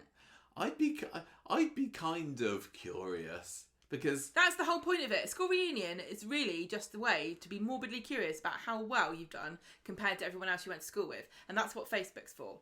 Moving I think on. in the day of Facebook, school Right, reunions. so they're reminiscing over their. Right. Go on, what? No, I was just saying, there were days of Facebook that school reunions aren't pointless. such a necessity. Exactly. But the thing is, I am friends with lots of people from my secondary school on Facebook, but I never like any of their messages or message them or anything. So why would you go to But an event with them? sometimes I'm curious to talk to some of them, but I wouldn't actually do it on Facebook because it'd be weird. But if I was like thrown into a room with them at a school reunion, maybe I would. Ugh. Right. But yeah, I wasn't exactly Not one of the rushing most to popular talk children to at school. anyone so in don't think particular. anyone's rushing to talk to me. Anyway, so he says, "Oh, I remember you." So they have a drink. Yeah, he says there's something I remember. I remember rummaging in your knickers. Round the back of the So bike sheds. They have milkshake on the swings. They're talking about reunion. He gets all close up to her and says, "Oh, you got an eyelash," and then she tips her milkshake all over herself, and so they run over to the charity shop and they nick a t-shirt, which isn't that the same as didn't this come up when she was getting married? Frankie What? says, "Relax." Yeah. This is like the. Was that a thing at her wedding? Well, anyway, Something 80s. Beth feels really guilty about this, and Marco leaves cash through the letterbox because they've stolen this What t-shirt. a nice guy. And flirt a bit more, and then she's like, "Oh, did you look when I was getting changed?" And he's like, "I want you to carry on seeing me Maybe. after this reunion." And then he leans in for a kiss, and she kind of has a little kiss, but it's too late because sneaky old Hope was watching them. So were we, but Hope took a photo, Yeah, that was great, wasn't it? and she smirks. This as well. kiss, I love her. I'm pretty sure if I'm remembering this rightly, I think that although he's the one that lent in for the kiss, she's the one that actually made the move to lock lips with him. So she could have, if I was being Beth here, I might have just waited and seen if he wanted to go forward a little bit more. But as it was, she was the one that ultimately did the kiss in there. So naughty. But yeah, when they cut to Hope happening to be there with her camera phone and that great little smirk that she did, that was a brilliant twist. Hope's the best character. Right, on Wednesday, Kirk says he's booked a spontaneous table at the bistro for him and Beth. But she says, I can't go, I've got to meet some school friends. Is this the reunion? Or is that to come? I don't remember. But he's Doesn't very really understanding about this. She feels guilty. After having a chat with Faye... Yeah, so this was the whole let's meet... Well, they're met up in the hotel, Chariot Square. Yeah, where they both decide were... that she wants to knock it on the head. Okay. So she wasn't meeting her school friend, she was meeting Marco. Yeah. So she says... But he was a school friend. Fact. True facts. Beth tells Marco, I can't do this anymore, I love Kirk, I'm going back to him. But by the time she gets back to see Kirk, he's already chucking her stuff out in plastic bags because he's been sent the photo. Or is she moving his own stuff out? Yeah, he's moving his own stuff when out. When she gets back to the flat, he's throwing his own clothes out the window, going, I'm moving out!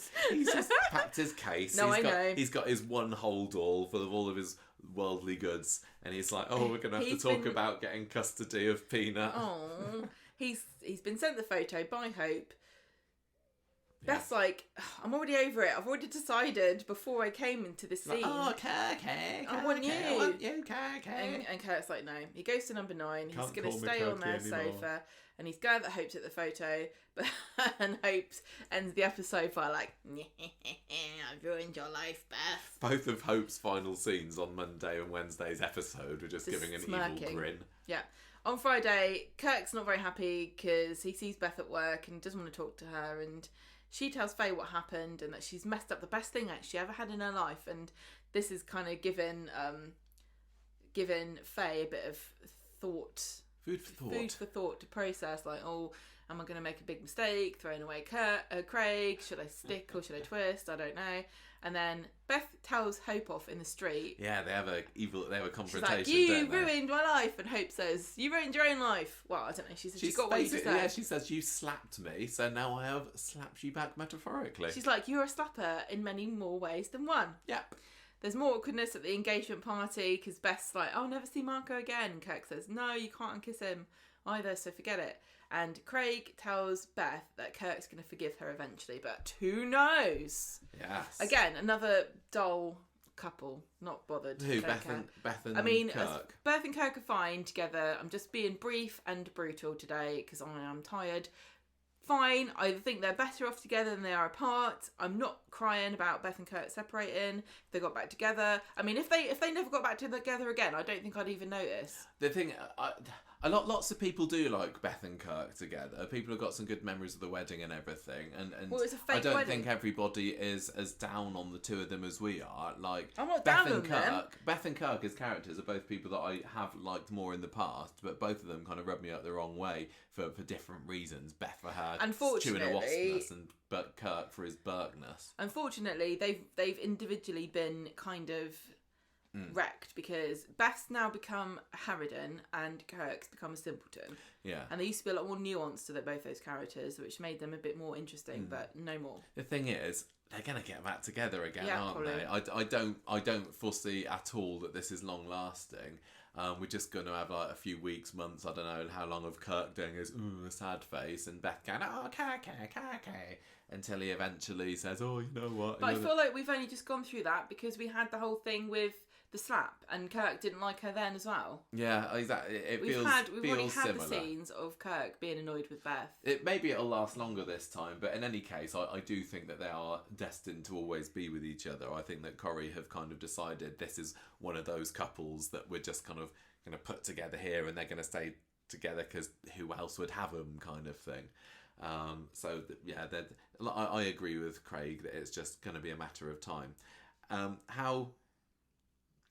Oh, sorry, Abby, did you want to say anything? She loves Beth and Kirk together and she thinks it's rude. How unforgivable would you say what Beth has done is? It's fine.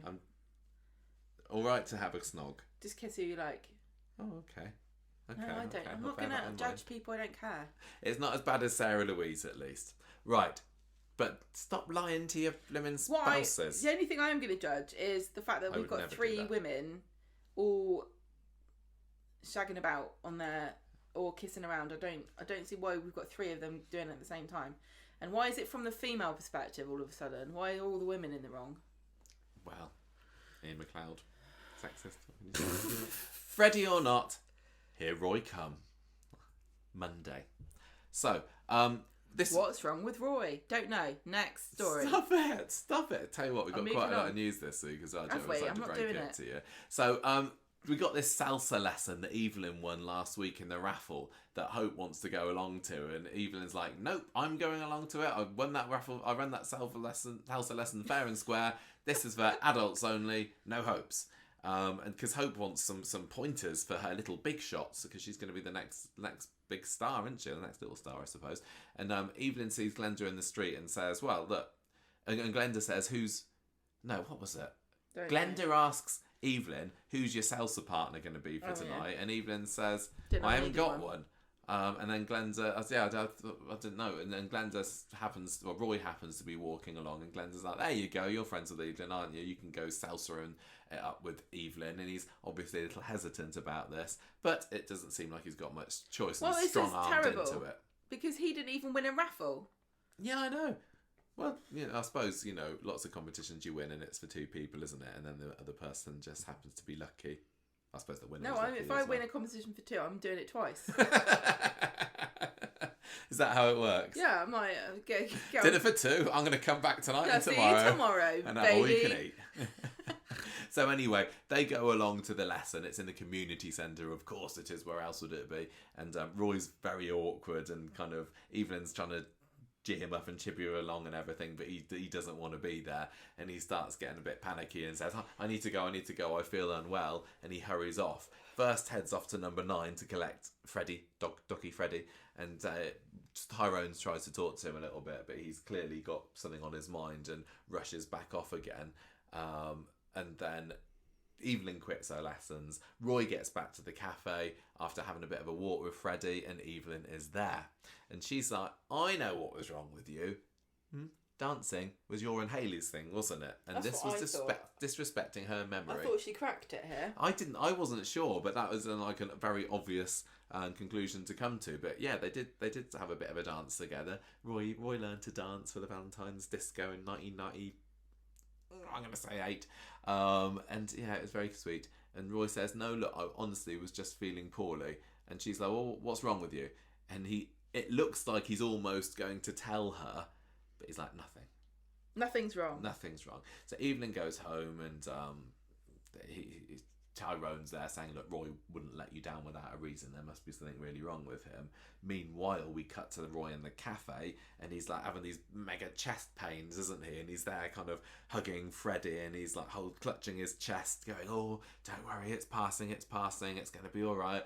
I'll phone the doctors in the morning. And like, this is the first I'd heard about Roy being ill. I hadn't seen any spoilers about that. I was like, oh my gosh, what's this? And then on the one hand, I was like, I don't need there to be another tragic illness storyline, but if you're going to give anybody one, then making it a beloved character like Roy has got more chances than not to pluck on the old heartstrings. I think Freddie's cursed, and Freddie killed, what's his friend? Melvin, and now he's killing Roy.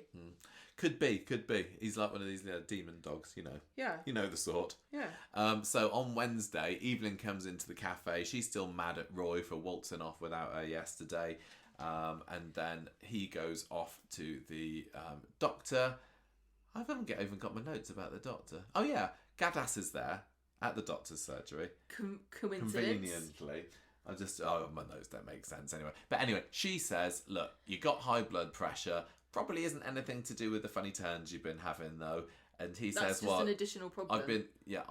I've been suffering with pains for a while now, but this breathlessness that I just developed yesterday, that's a new sign." And she's like, "Right, oh, that's really bad." Hospital tests. She's like, that could be loads of really bad things. That could be cancer, or it could be a heart attack, or it could be motor neurone disease, indigestion. Everyone's getting it now. Yeah, apparently it's going around. And anyway, Roy. I was going to say Paul there. Roy goes to go and see Evelyn after a hospital appointment. I can tell you what you don't have, and that is melty face. Do not have melty face. You haven't got the what's the word? The original acid attack is how that normally starts. Usually. So Roy goes to see Evelyn, knocks at the door at number 9, and she's like very curt with him at the door because she's annoyed about him going off the other day. And he says, "Look, I've just come back from the doctor's. I've got chest pains. And then she's like, right, you better come in then. And I thought that was great because I really, really, really, this is my favourite double act, I think, on the show at the moment. And they're really good together. They're obviously mega talented thesps, both of them. But Evelyn, for all that she puts on about I'm a battle axe, I don't like to open up to people, I'm sarcastic cow and everything like that. When somebody needs a serious talk to, she does drop that and is no nonsense. Yeah, and listens and tells people what they need to know, but she drops all of the kind of bile and everything that she's usually well known for. And and it was the same here. I thought it was lovely. And he says, look, this is what's been going on. I'm going to get my tests done and everything. And he kind of admits you look after Freddie? Really, he wants her to look after Freddie. He says that I'm really quite worried about this, especially after Hayley died, Mervyn died. I mean, I'm glad that Mervyn, Moira, maybe, Martin. Who knows? But he could have gone on, couldn't he? Because there's been a fair few people that have died since Hayley that he didn't mention here. He's all got his bloody brother, Richard. My brother, Norris's brother, Norris himself, yeah. Anyway, Evelyn is fairly sympathetic, but she's like, I'm not looking after Freddie, no way, because I am coming to hospital with you. No thanks. And that's that. I'm going to be the Alia to your Ryan when you're in hospital. Yeah. So that's how that ends. So that was very nice. One day, sadly, we're not going to have Roy in the programme anymore. I don't think this is it. I'm not imagining this to be any kind of exit storyline or anything for him. But it does kind of make me wonder sometimes, like, oh, how long have we got Roy left? Because I want him to go on forever, and I want Evelyn to go on forever. I know. I keep going back and forth about whether I want this to go romantic or not. I think it's probably for the best if it doesn't. Yeah, I think it's fine if they... But I think is it going to be hard for the showrunners to resist it? Resist temptation. I just think that I just really like them as friends, and and there aren't very many friends on the street, and this is one of the best ones. It's friends just are so rare in television that they had to make a particular show just for friends only. Yes, I know what you're talking about. Anyway, so that was all very nice. It's very sad that it didn't happen on Friday. Gemma would love to now talk about the stupid storyline of the week. Well, I like to fantasise about just being given a load of cash, but I don't want to be in prison for 27 years. 200,000. Right, so on Wednesday, Eliza's like bunking off and ill, don't want to go to school, and Stu looks after her, and they talk about they have to go and see Dee Dee later because she's organising his compensation for being locked up for having done nought wrong. And Dee Dee's like, oh, I'm so sorry, but even though I am a whiz and the best legal mind in the whole of the Northern Hemisphere, I've only managed to get you a very small amount of money for your compensation. Oh, it's only £200,000. He's like, you bloody what? And she says, yeah, I know. Stu does have quite a pronounced accent, but it's not Stu's that one. like, hey up, lass, how much money have you got me? Yeah, I've really acclimatised to the west of the country. I feel like I belong round here. And she's like, that only works out about 20 quid a day. And I'm thinking, honestly, bad, awful, but I bet you most people haven't saved 20 quid a day from their jobs to end up with at his age. Exactly, at his age. If he can only spend £20 of it a day now for the rest of his life, then maybe that sucks, but he's got a job, innit he? Get a couple of costas out of it. I'll be like, see you later, Yasmin. I'm going to go buy a cottage in Scotland and live there. So she's like, really sorry, but he's like... holiday home in Slough. She's like, he says, you know what, lass? I'm dead chuffed with that. Thanks very much. Can you do Stu's real voice? Hey, I'm dead chuffed with that.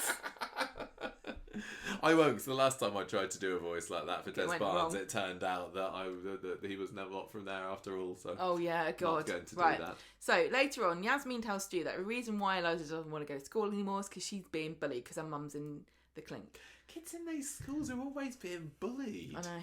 Why don't they try? Got a major bullying problem. Why don't they try doing the bullying? That's what I would say. Although she isn't. Switch it around. It's about time. I mean, Eliza, she has literally been Eliza Doolittle since she's been introduced in the show, hasn't she? Do you think the kids are like, Save room for you haven't laughter even there. got any parts? You've got any lines in Coronation? Didn't even Ha ha ha ha! recognise my Eliza Doolittle. They brought her. When did she came in? Like August, September, and we've not seen hide nor hair of her apart from that little She scene dropped with her Miley bracelet. a couple of weeks ago. Yeah, when she dropped her bracelet, and now they're saying, oh, I think we need to keep her. It's a bit inconvenient that she goes to a school that's not the same as everybody else. So let's have her be bullied because that's the only reason that anyone would be leaving a school. So he tells Yasmin about this compensation, and I also like the way that Didi and Ali are going to get their cut. How much do they get in those cutthroat bitches? Scalping off the top this poor man's spent his life Ali is in like, prison. I did so much. I was like, I looked at the paper and I couldn't see anything. Yasmin is disappointed about this, but Dev overhears it and his jaw drops about how much money that he's getting. That was a we haven't had Jimmy Harkishin in a scene for a while, especially not one of him being silly. So let's just throw him in like there that, yeah. so that he can get his episode count. If I up was for him, the, I'd say. Literally, he was. No, His if jaw I was was Dev, dropping. I'd be like, hey, we need to have a barbecue to celebrate, right? Meat's on you. I kind of imagine that Dev's got quite a lot of cash. Hidden know, but- away as though, yeah. hey, I've got 7 shops. I know he hasn't got 7 shops anymore. It's different from having liquid assets, Michael. Mm. So Dev apologises for not believing Stu before, and they have a little hug. Yeah, see, this was another example of a nice, wholesome scene between Stu's got characters. to get used to this now. All these fair weather friends coming out of the woodwork now. He's got 200 grand in his back pocket. Oh, I'm sorry, I didn't believe you. Oh, can we be friends now? Yeah, wow. Wait till Christmas. Then make friends with him. That's my plan. You missed your chance last Christmas. I mean, he was exonerated well in time for Yeah, Christmas 2022, But he didn't have wasn't any he? money. Oh, yeah. Stu speaks to Eliza about the bullying and gives her a nice pep talk and says that they're going to go see her mum soon, which I think, source of all your problems. Maybe you don't want to see her. She does. She misses her. Yasmin and Stu chat and he wants to get his daughter out of prison. He'd do anything. Bridget. Yasmin says it's just a big mess. Are we going to have a story now where he wastes all his money on getting Bridget out of prison? Let's come back to it in a minute.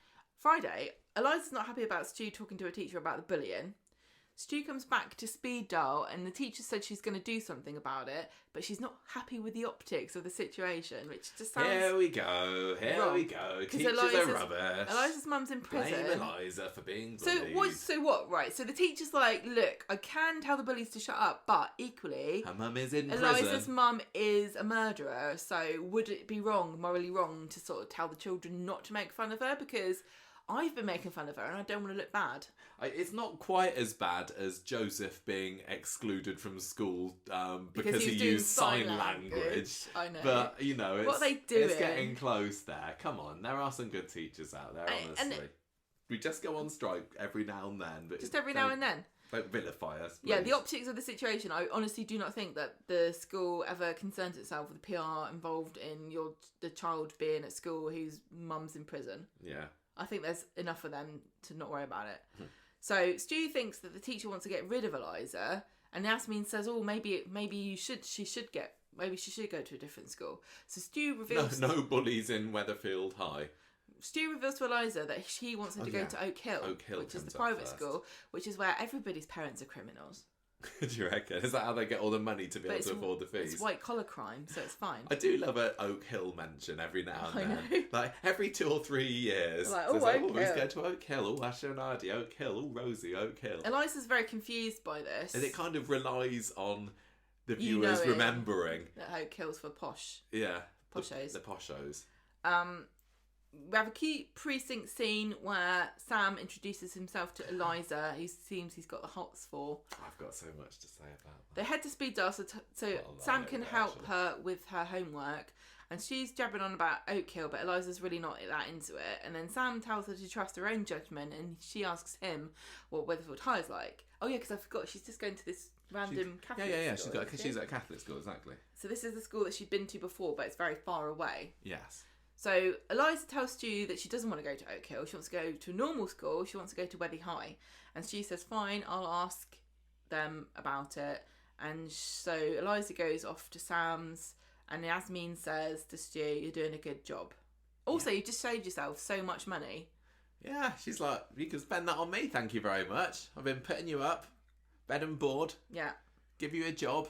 When does Exactly. Yasmin get her payday? When's Yasmin's cut, baby? Yeah, she's had all these money problems in recent years, hasn't she? She's I probably know. still... Actually, she probably didn't have to pay off Imran anymore now that, you know... He's dead. Yeah. Well, he's certainly not paying off Toya, his murderous widow. No, exactly. So two halves to this story then. The fact that Bridget is being brought up again, and also the Eliza Sam situation. So when this storyline was running last autumn, it really felt to me, I can't remember whether you felt the same way as well, that it was, you know, not satisfactorily finished, and it was a big-ish, let's say is it B storyline, C plus storyline, I don't know, last year, because it went on for a few months of Stu being, you know, he trying to find the truth about Oops. Ooh, that was good. Who about killed? Charlie's murder. And then it just kind of ended, and Bridget went down for it, and I was like, she's going to get off. Bridget it's going and to her turn mum. out that it was Lucy that did it. And But there's Lucy like, and no, Bridget are in prison. Yeah, they're both there at the moment because Lucy hid the truth, in inverted commas, about what happened. But I just finished that storyline last year convinced that Yeah, we both Bridget did not kill Charlie, and she's remembering it wrong or something, or well, what was the story? So Charlie was at the bus stop, wasn't she? This chef. Bridget and Charlie had a fight, and then she fell down, I think. Yeah, because And so Charlie had been having an affair with Stu. Yeah, so Lucy was the mum, and Bridget and Charlie were friends, and Lucy was married to Stu, but Charlie was having an affair with Stu, and then I couldn't remember whether they were friends, but it doesn't matter anyway. I thought Bridget and Charlie were, well, they weren't the same age, but they were more similar in age. Then they have a fight, and she sort of lands on the floor and dies. Yeah. And then Lucy comes along and says, "Oh, dear daughter, I will help you bury the body." But really, we were thinking that Lucy killed Charlie very, and told very convinced. Bridget that she was the one that had done it, so Yeah. that she would keep the secret. Yeah, exactly. But the story isn't that. That's not the story that we have been told. we have been told that that Bridget was the one that killed this poor waitress, cook, chef, whatever she was, and that's that. But it felt at the time like Lucy finished her off sneakily, and the fact that they've brought up the story and now Stu has got this convenient windfall, it just makes it feel even more likely that that's true. Because there was also the other person in it was that bent detective, wasn't it? Yeah. But then they went round to see him, and he'd got dementia or something, hadn't he? Yeah. And I kind of am interested in revisiting that story now. I think at the time I wasn't 100% engaged with it, but I kind of just want to know now. So I'm glad to see it again. And honestly, I kind of do like Stu, I think, but I think that as a new kid actor, I think that Eliza has got quite a lot of potential, and she's one of these ones that, you know, sometimes kid actors can come into the show and say, yeah, whatever, you do a good job. But I think that they've got themselves a pretty good actress in whoever it is that plays Eliza, and I like that Stu and Yasmin are looking after her. I like that they brought her back into it, and I like that they're giving a story to her. Do you have any thoughts about Eliza, or is she just another She's bog fine. standard kid actor? She's fine, yeah. So what about the whole possible romance with Sam? Because that bench scene was lovely, because it's not often that you have scenes with two children, or if they are, they're, you know, at least one of the other child actors is you know not putting on the best performance in the world, but Jude Riordan is absolutely fantastic. Whoever it is that plays Eliza, I think is great. So that scene on the bench where I think they use the same person every time. do you reckon?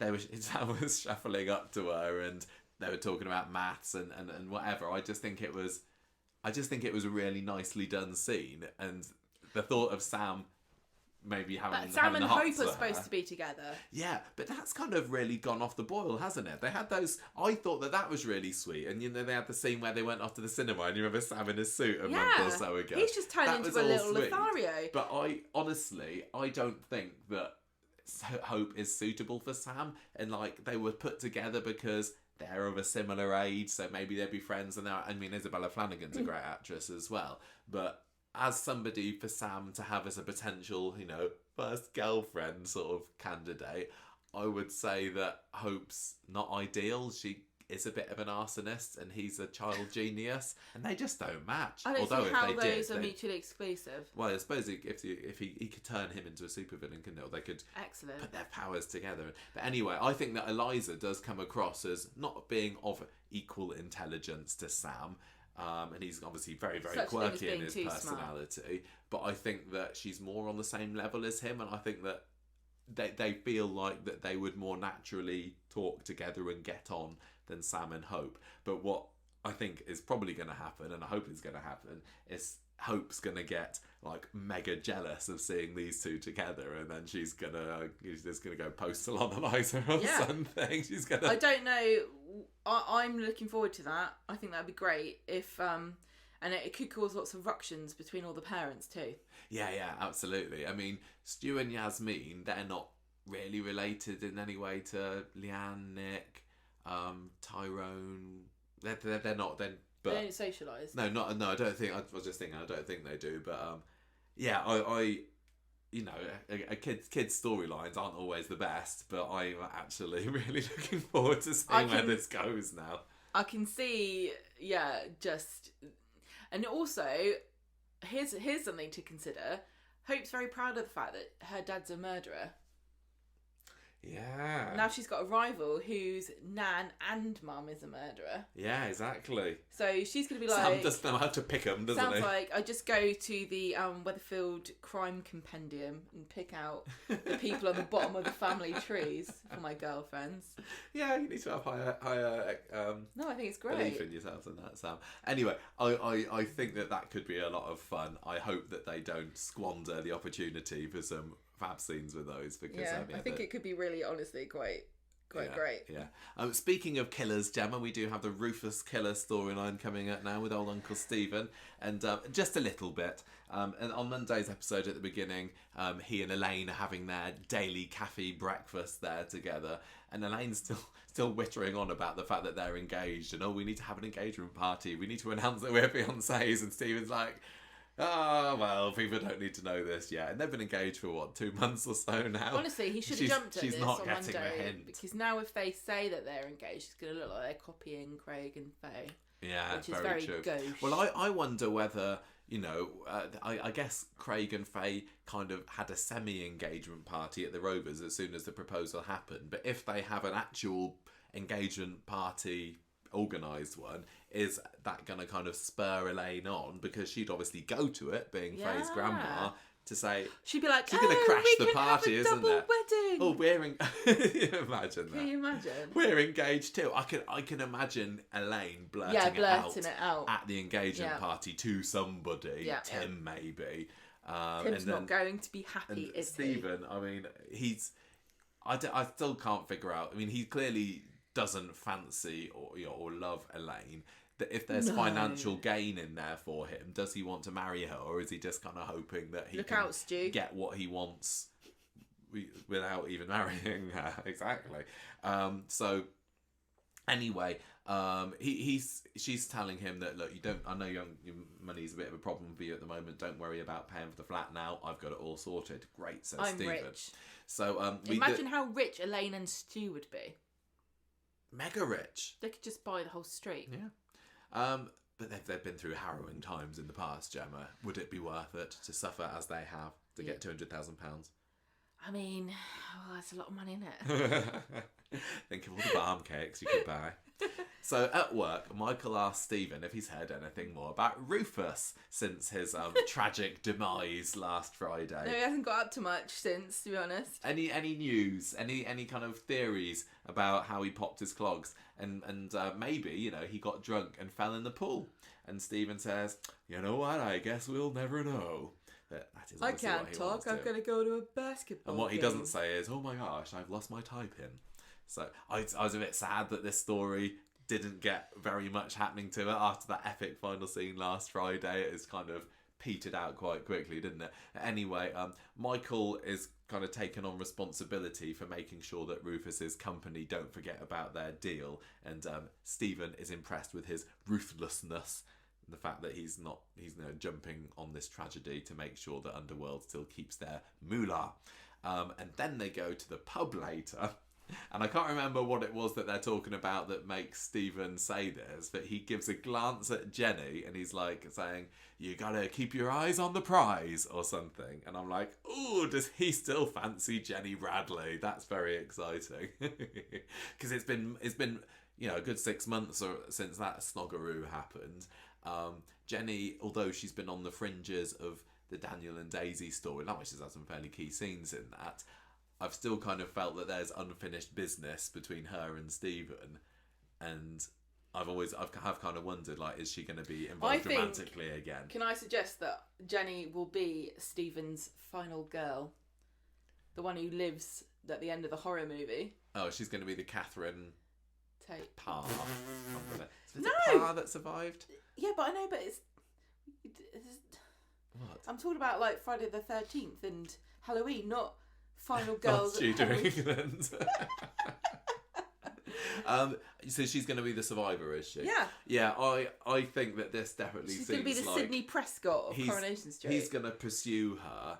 Maybe, Elaine's going to accidentally or sneakily reveal the engagement to Stephen, and he's going to say, "Oh, well, he knows about it already." This about Stephen to somebody, and he's going to use that as an excuse to go after Jenny, maybe. But he still needs to get something off of Elaine.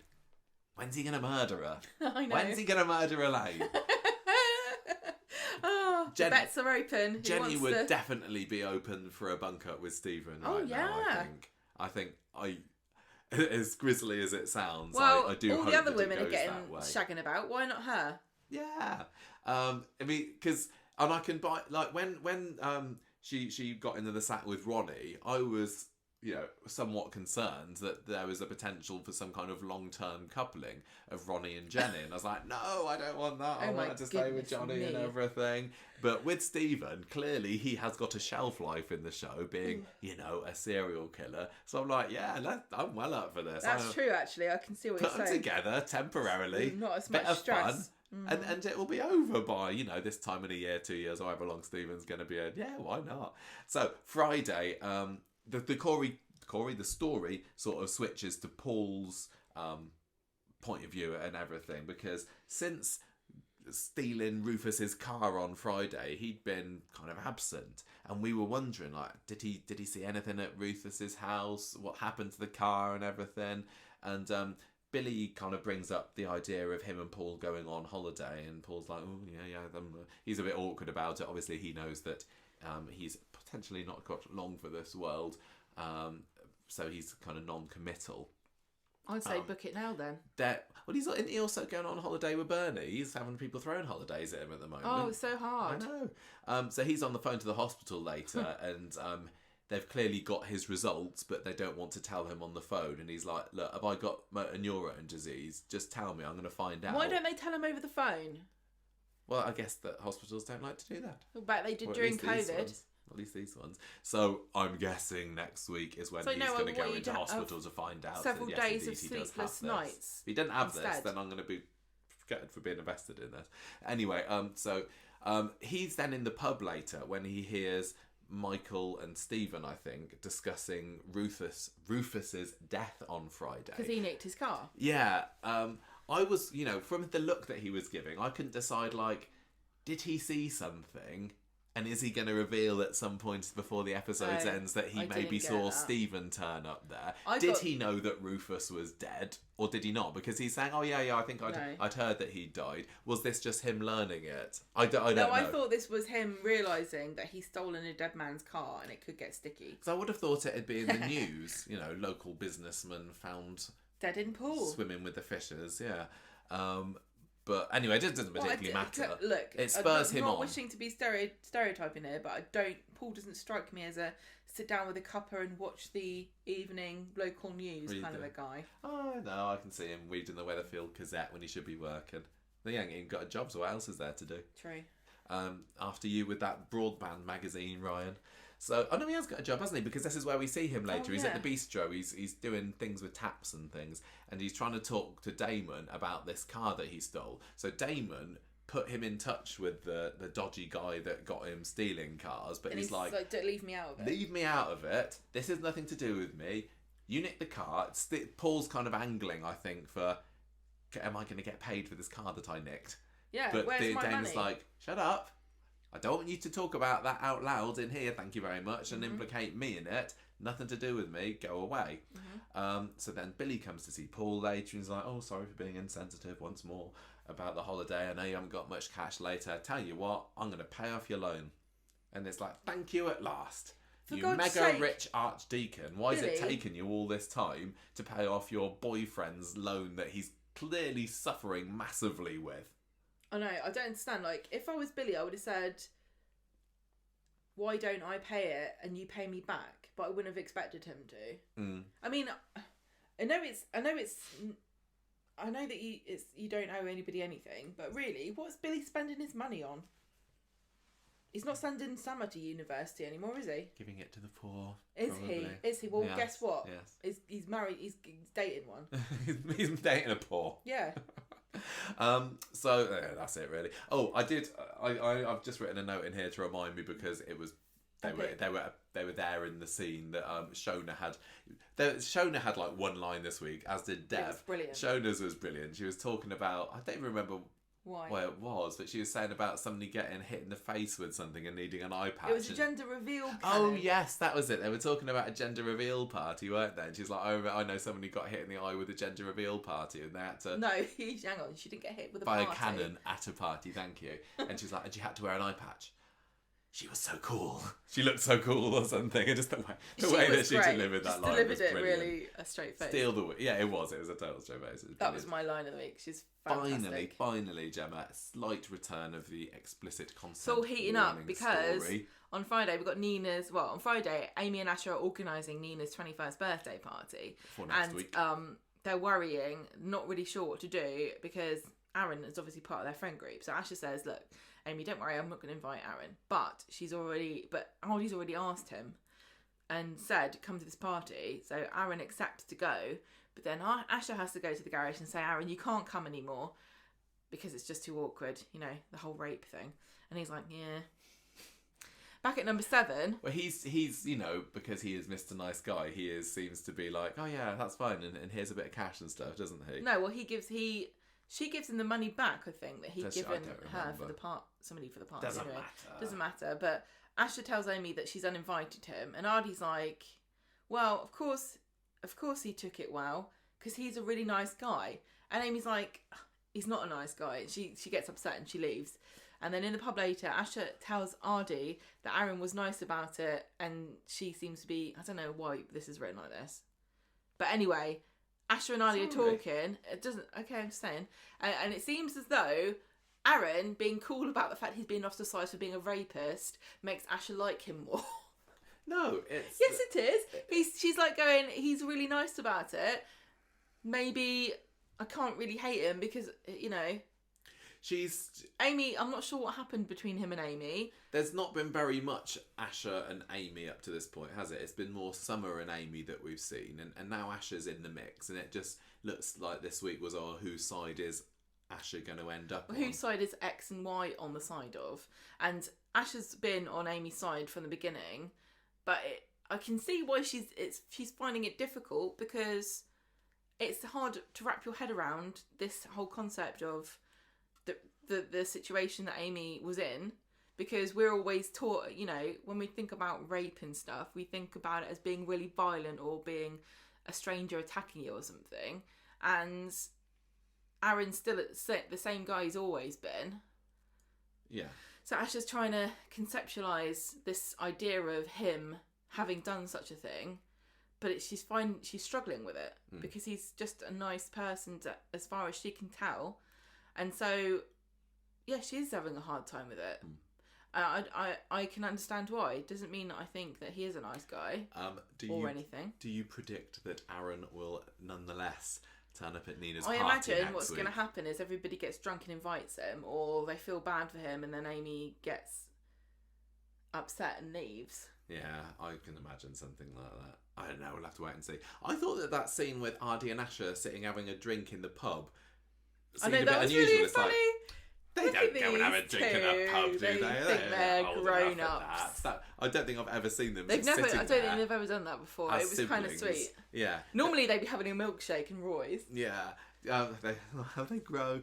They had that scene, didn't they, where somebody put something down, like a beer glass down, and then it cut to, I think it was Asher and Ardy picking a beer glass up. There are a few nice cuts in last night's episode. There was that, and then during the Ryan and Daisy texting scene, like they had the old camera pans one way, it goes past something and then comes out the other side, and now they're somewhere else. Sorry, I keep hiccuping. I'm sorry.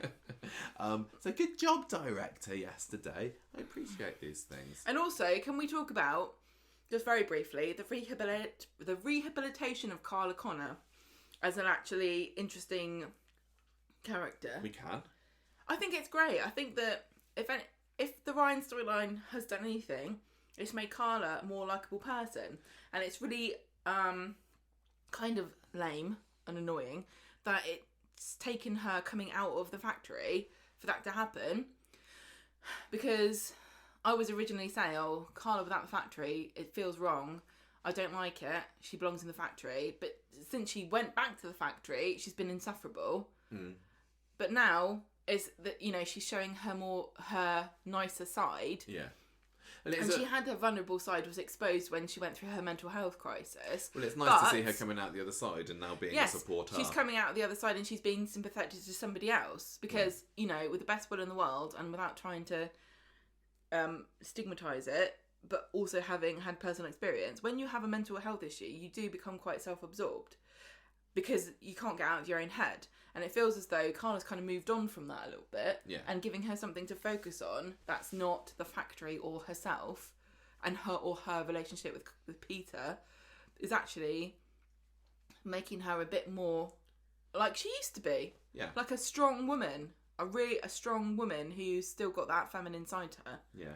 I mean, she has had so little to do with Ryan over the years that one might say, well, it's a bit weird that she's there by his bedside so much now. She feels guilty because his mum's buggered off. Right, exactly. So, but it's not, you know, it's not that weird because, yeah, technically they probably would be there, wouldn't they? I want Sophie Webster to come back to Ryan because they used to be best mates. I thought you said Sophie Webster. Surfer. Sophie Webster, the cleanest Webster of all. See what? Maybe no. What? That's funny.